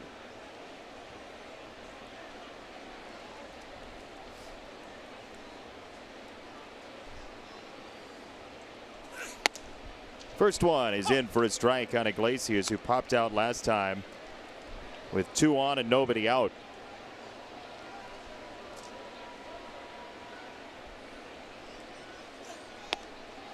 Breaking ball actually caught a portion of the plate, but he did not get the call. Tough for the umpire to call one that starts that high, even though it drops and catches a part of the plate. Comes in over the hitter's head. It was much easier to umpire when there was no curveball. When was that? Before Candy Cummings, right? Don't remember that.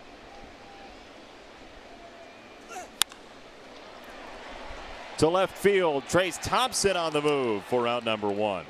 Good jump on that ball, and it helped that the line drive stayed up.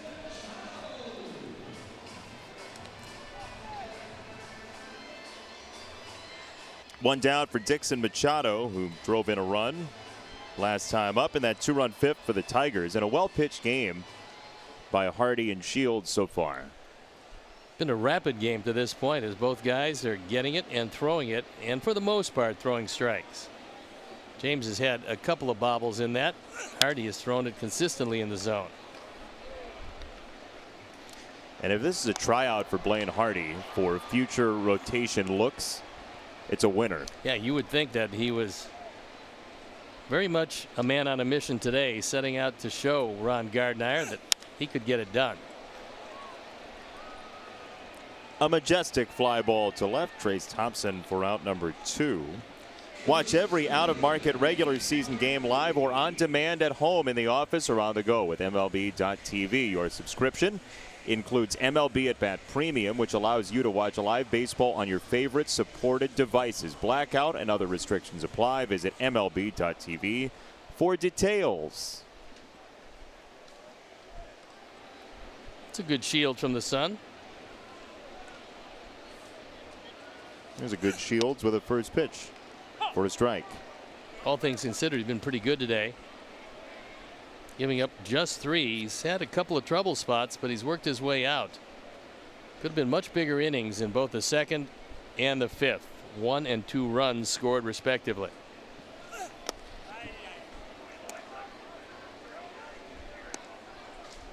Aaron Bummer throwing in the Sox pen. Action in both pens.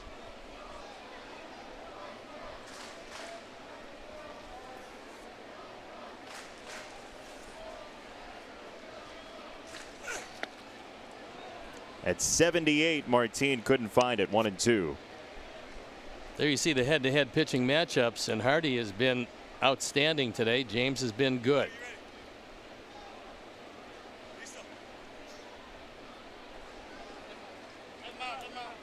Time called.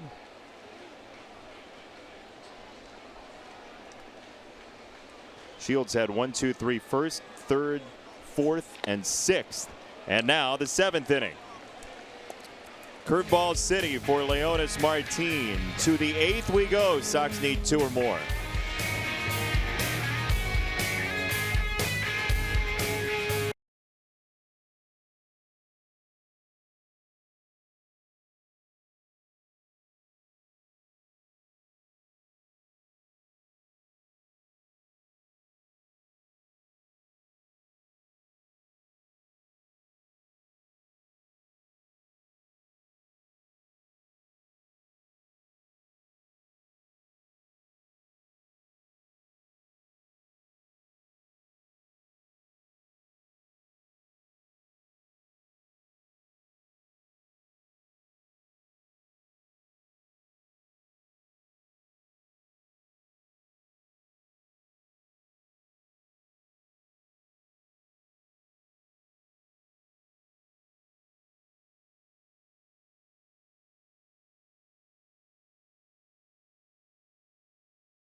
Youth baseball team practices like the big leaguers.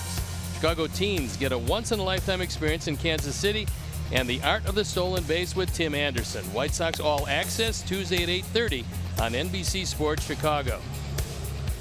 And that's going to be it for Hardy, and the Sox are very happy about that as Joe Jimenez comes in the ball game. He's been very good also. On for the 27th time, he's 2-0, 2.66 ERA. He's got good control. He's got very good stuff. And left-handers have done nothing with him, which is commensurate with a good straight change.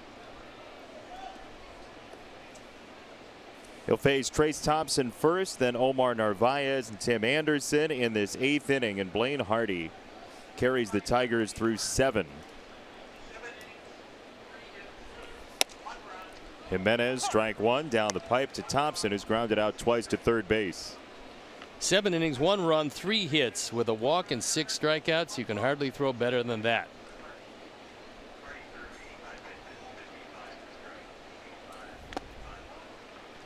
Ball and a strike on Thompson, and likely it's going to be all for his opponent James Shields, who gives Omar a hug and he says thanks for the game.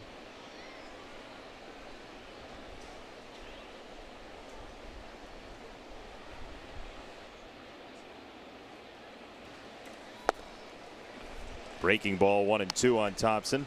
Give you an idea how much in the strike zone that Hardy was. 85 pitches, 55 of them for strikes. And he was ahead of just about everybody, and that set up the good performance.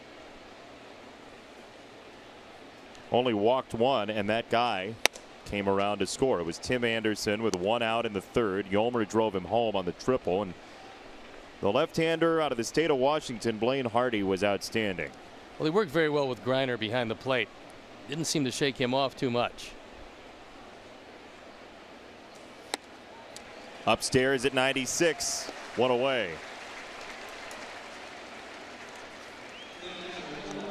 That looks real fast compared to the 88 from Hardy where he sits. And Jimenez has the stuff to be a closer. They won't really know if he can close, however, until he gets an opportunity to do that. Right now, they like Green in the closing role, although of the two, Jimenez might have better stuff.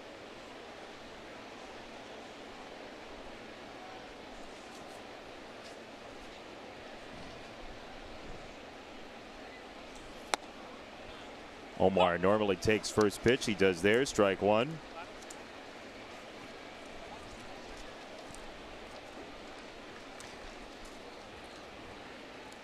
Beautiful Sunday, 23,419 here at Comerica Park. 97 to the fringe, 0-2. 97 with good movement, low and away. Jimenez, at times in his career in the minor leagues, was a closer. 17 saves in 2015 at West Michigan. Followed it up with 10 and 12 saves, respectively, at Lakeland and Erie. 97 again, 2 down via the strikeout. And Sox fans, StubHub is your ticket to once-in-a-lifetime experiences. From Chicago White Sox games to amazing concerts and shows you don't want to miss. StubHub, your ticket out. StubHub, the official fan-to-fan ticket marketplace of the Chicago White Sox. Got to be cold in that suit. Very comfortable today in that suit. Yep. He was an early season Tiger. Right now he's not enjoying it too much, I don't think. That's a sticky Tiger.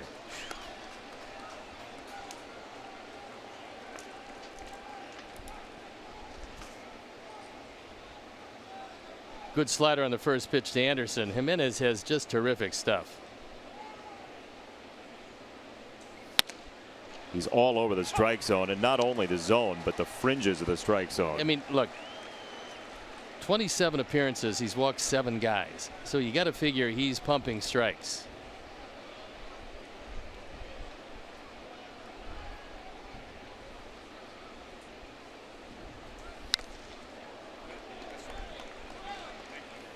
Still 0-2, and that looks really good right now. Really good. Fresh lemonade. You've got some lemonade up here. Yeah. And you have that thermos that miraculously keeps it cold through 9 innings. It's true. Very nice. Technology, Steve. Really? We can keep lemonade cold, and you can tweet snarky things at people. There's strike 3. Bullets from Jimenez. Sox are going to be seeing the Brewers shortly. Frank Thomas. Happy birthday, Frank. It's your first career hit. You knocked out a right fielder. It was a triple, one of 12 in his career, his first hit.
At Comerica Park because of the pitchers. And we got a new one in the game. It's Aaron Bummer in relief of James Shields, who went 7 innings, gave up 3 runs on just 5 hits.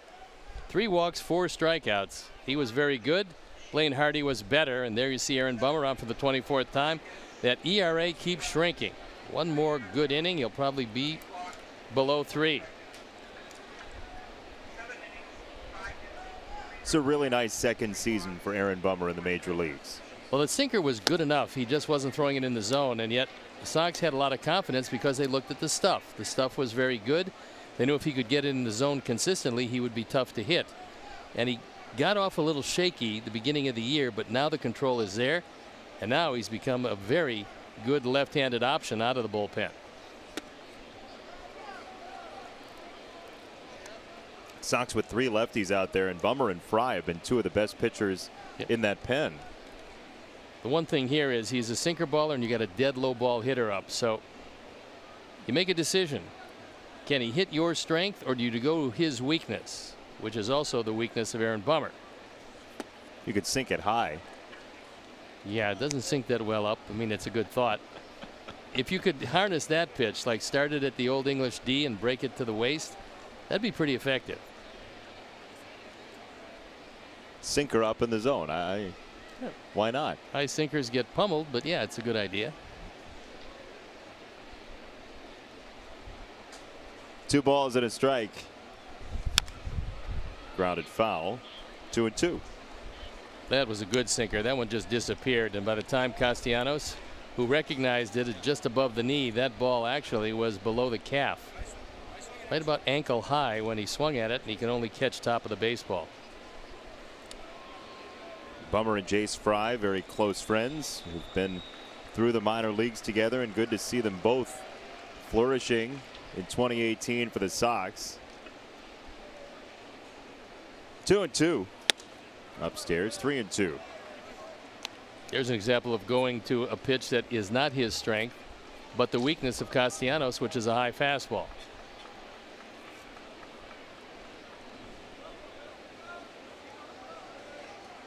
Candelario will turn around to hit from the right side. To third base, Yolmer Sanchez. And before the break, we showed you that first career hit for Frank Thomas. The right fielder for Milwaukee at County Stadium this night, Rob Deere, gets a very close meeting with the right field wall and just explodes. Well, considering that he was nowhere near the ball, but that's, you know, Rob could really hit. And as an outfielder, he could really hit. Rob eventually, he was a big dude. He could hit him a long way. He could. Struck out a few times, but he could hit him. He became a DH. Good spot. Those mid-90s Tigers teams. There's some scary bats here. Mickey Tettleton, Cecil Fielder.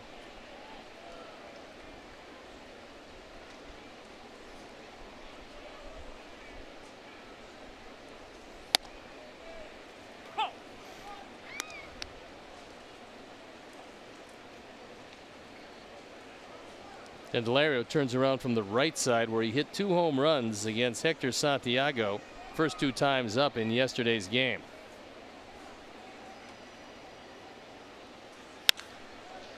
Would you describe Old Tiger Stadium as charming? If you didn't have to pitch there, yes, it was charming. It was very green. All the seats were deep forest green. It seemed like an enclosed bowl because it really was. That'll be a reason for it. It was dark.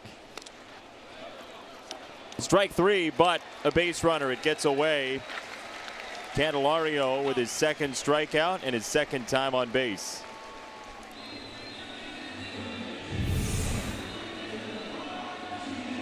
That one gets away, then caroms off the body of Omar.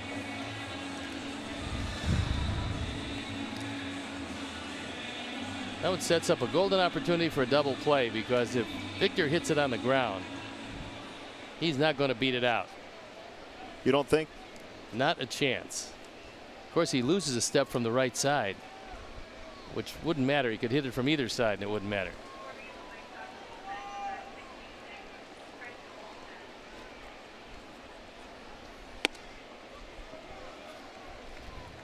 Called ball 1. Victor's last stolen base was in 2014. He had 3 that year.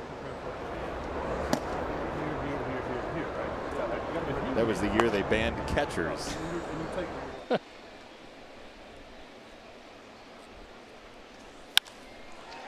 On the ground and through, a base hit. Candelario to third.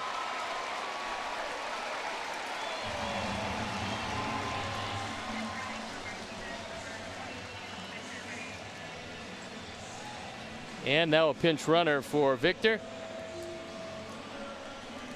who drew a leadoff walk in the second, scored a run. Now he's got his base hit. And Reyes, we saw yesterday in a starting capacity. He's a man that they have as a Rule 5 draft. Uses a pinch runner today. So they got him from the Diamondbacks. They had the first pick in the Rule 5 draft. He was the man they did pick, and so they're going to keep him all year long because they don't want to offer him back to the Diamondbacks. They think there's a lot of life in that bat.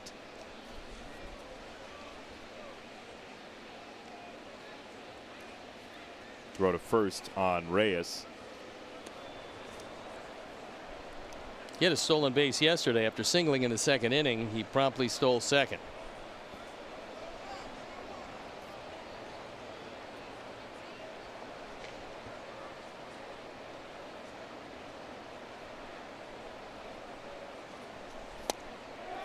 Check swing. He did go, says Nick Lentz over at first. Sox in the ninth, hoping to have it be just 3-1. We'll have Sanchez, Abreu, and Rondon coming up.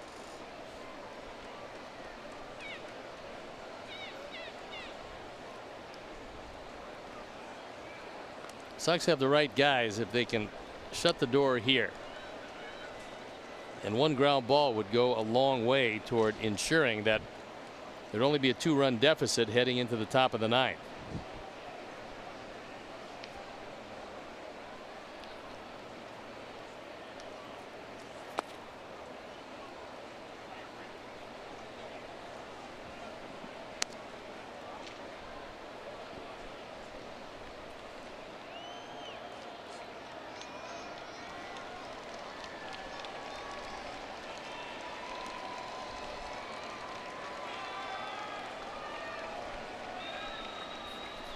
Ball and a strike.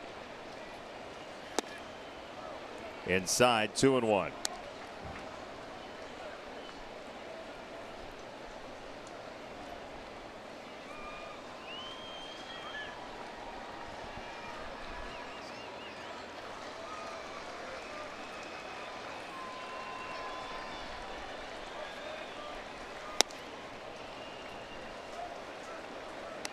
Tigers team is dead last in Major League Baseball in walks with 135 of them as Jacoby Jones waits on deck. Chris Volstead ready to appear if Bummer cannot get Hicks.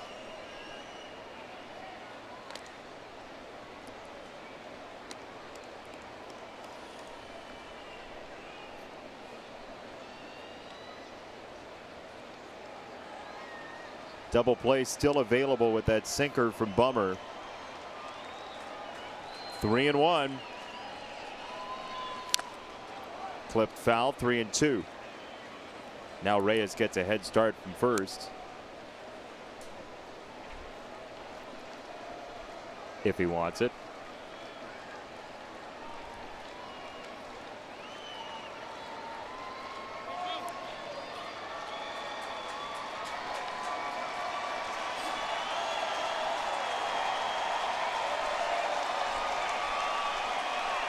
Hicks normally a pull hitter, and the left side of the infield is in fairly tight.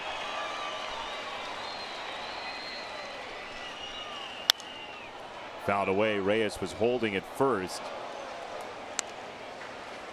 Still 3-2 on Hicks.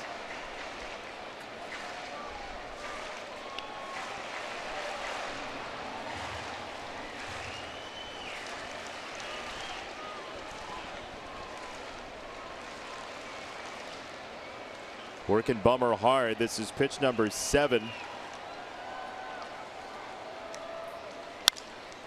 On the ground, Anderson, Moncada, double play. That is what Aaron Bummer wanted, and that's what he got. 3-1. Jose's coming up after Yolmer.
day in the life of Blaine Hardy, and what a day it was. He was absolutely brilliant today. 7 innings, 1 run, 3 hits, just 1 walk and 6 strikeouts. He is the pitcher of record. If Shane Green can hold it down, I'm happy to see Jimenez out of the ball game. He threw 1 inning and struck out 3 as Shane Green comes on. 12 of 15 in save situations, his ERA 3.86. The stuff is good, but he has a tendency to hang that slider. Sox last base runner came in the 3rd. It was the Yolmer Sanchez RBI triple. And here is Yolmer, who takes ball 1. All you need is a walk and a homer.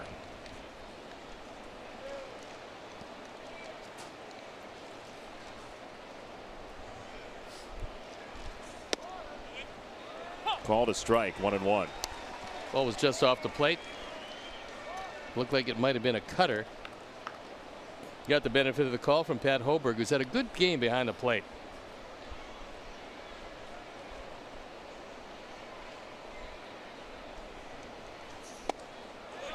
Check swing, no go, 2-1.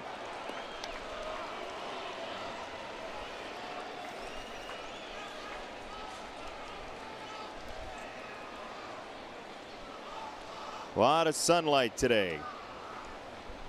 Green came out with the same 3 hitters in the first game of the series. Yolmer got a base hit. Jose grounded into 2. A bunt. Green.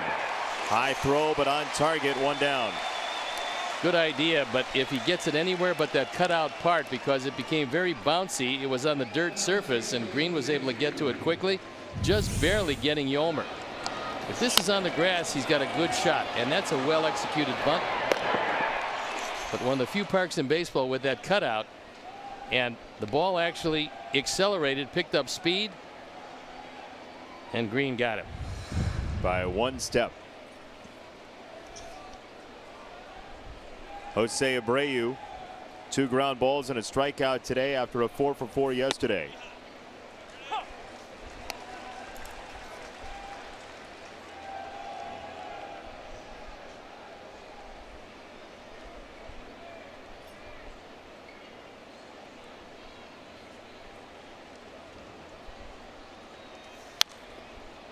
Oh, 0-2 on Abreu. Let's take a look at the Verizon projected starters. Sox going to Cleveland. Dylan Covey is on the mound for the Sox.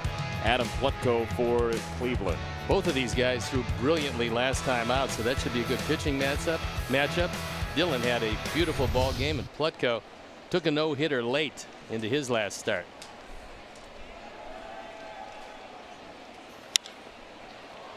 Abreu in the air, off the end of the bat. 2 down.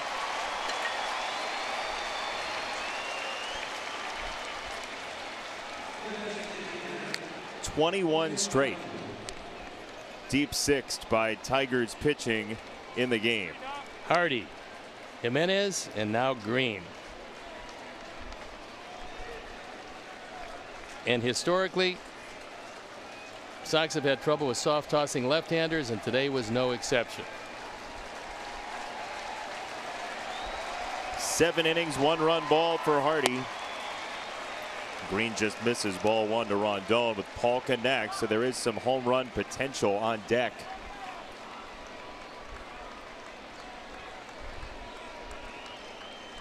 Well, you figure Rondon's going to see some good pitches because there's no way Green wants to get to Polka. Down the middle, strike 1.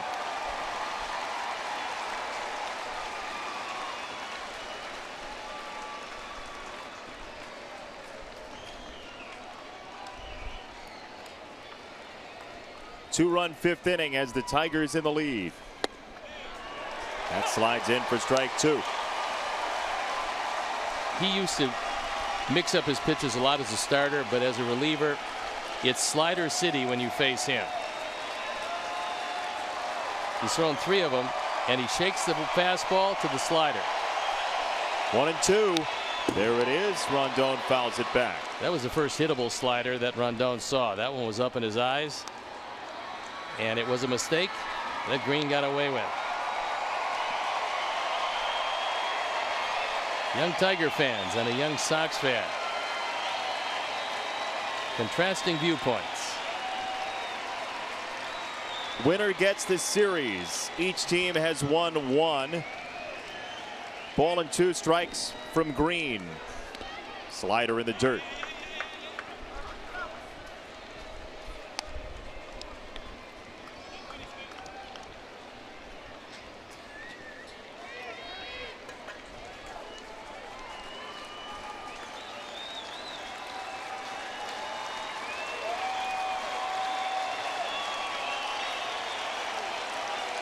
Two and two.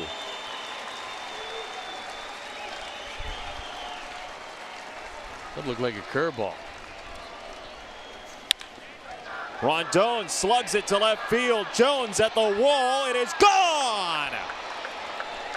It's a 1-run game with 2 down in the 9th. Daniel Polka is next. Green has a tendency to hang the breaking ball, and that time was a rolling curveball over the middle of the plate. Our forward home run replay. And a line drive rocket of a home run. Now it's up to Daniel Polka.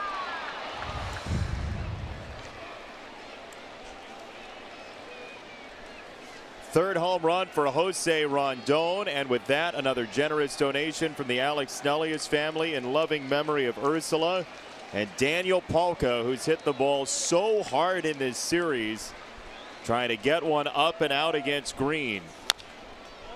And he grounds the first one foul. That was 96 with a little sink on it. Griner wanted a slider. Green said no. He went to the fastball.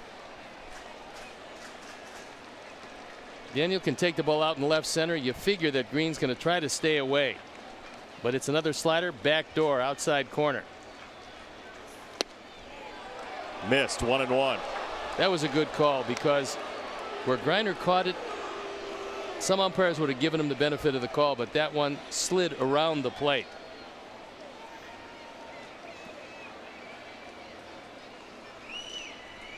Ball and a strike. On the ground, third base side, there is nobody there. Tying run at first base, Moncada coming up.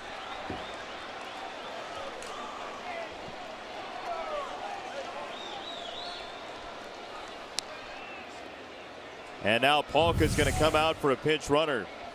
Charlie Tilson. Off the end of the bat and with the defense, and Daniel doesn't know he hit it right away. Then he figured it out and winds up as a tying run. Tilson comes on with a lot of speed. The outfield now will play in a no double set. They'll all be very deep all the way around.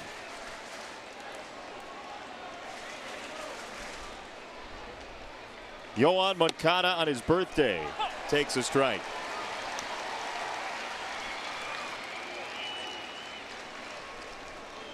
(23 years old as of today. Trying to drive Tilson in.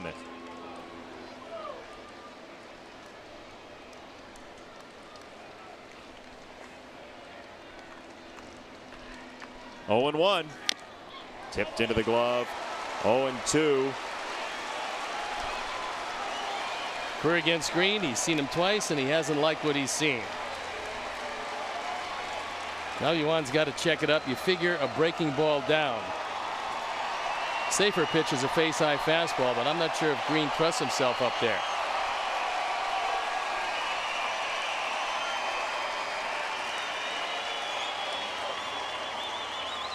He is going to the fastball. Set up outside. Moncada takes high. 1 ball, 2 strikes.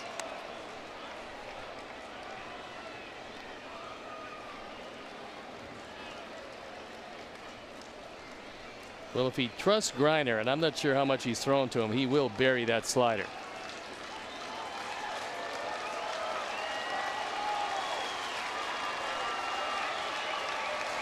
One and 2. Swing and a miss, strike 3. He got him on a breaking ball, and Green does cinch up the victory, though the Sox kept on plugging to the final pitch.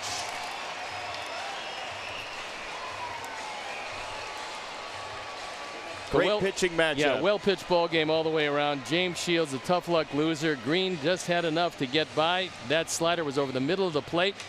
Not where Yuan expected it. He swung through it. And the Tigers win the series under Ron Gardenhire in his first year here in Detroit. So we'll see you on the plane. And it's on to Cleveland. Off to Ohio. Tigers win in 2 hours, 17 minutes this Sunday afternoon. For our director, Jim Angio, our producer, Keon Dolachahi, our associate producer,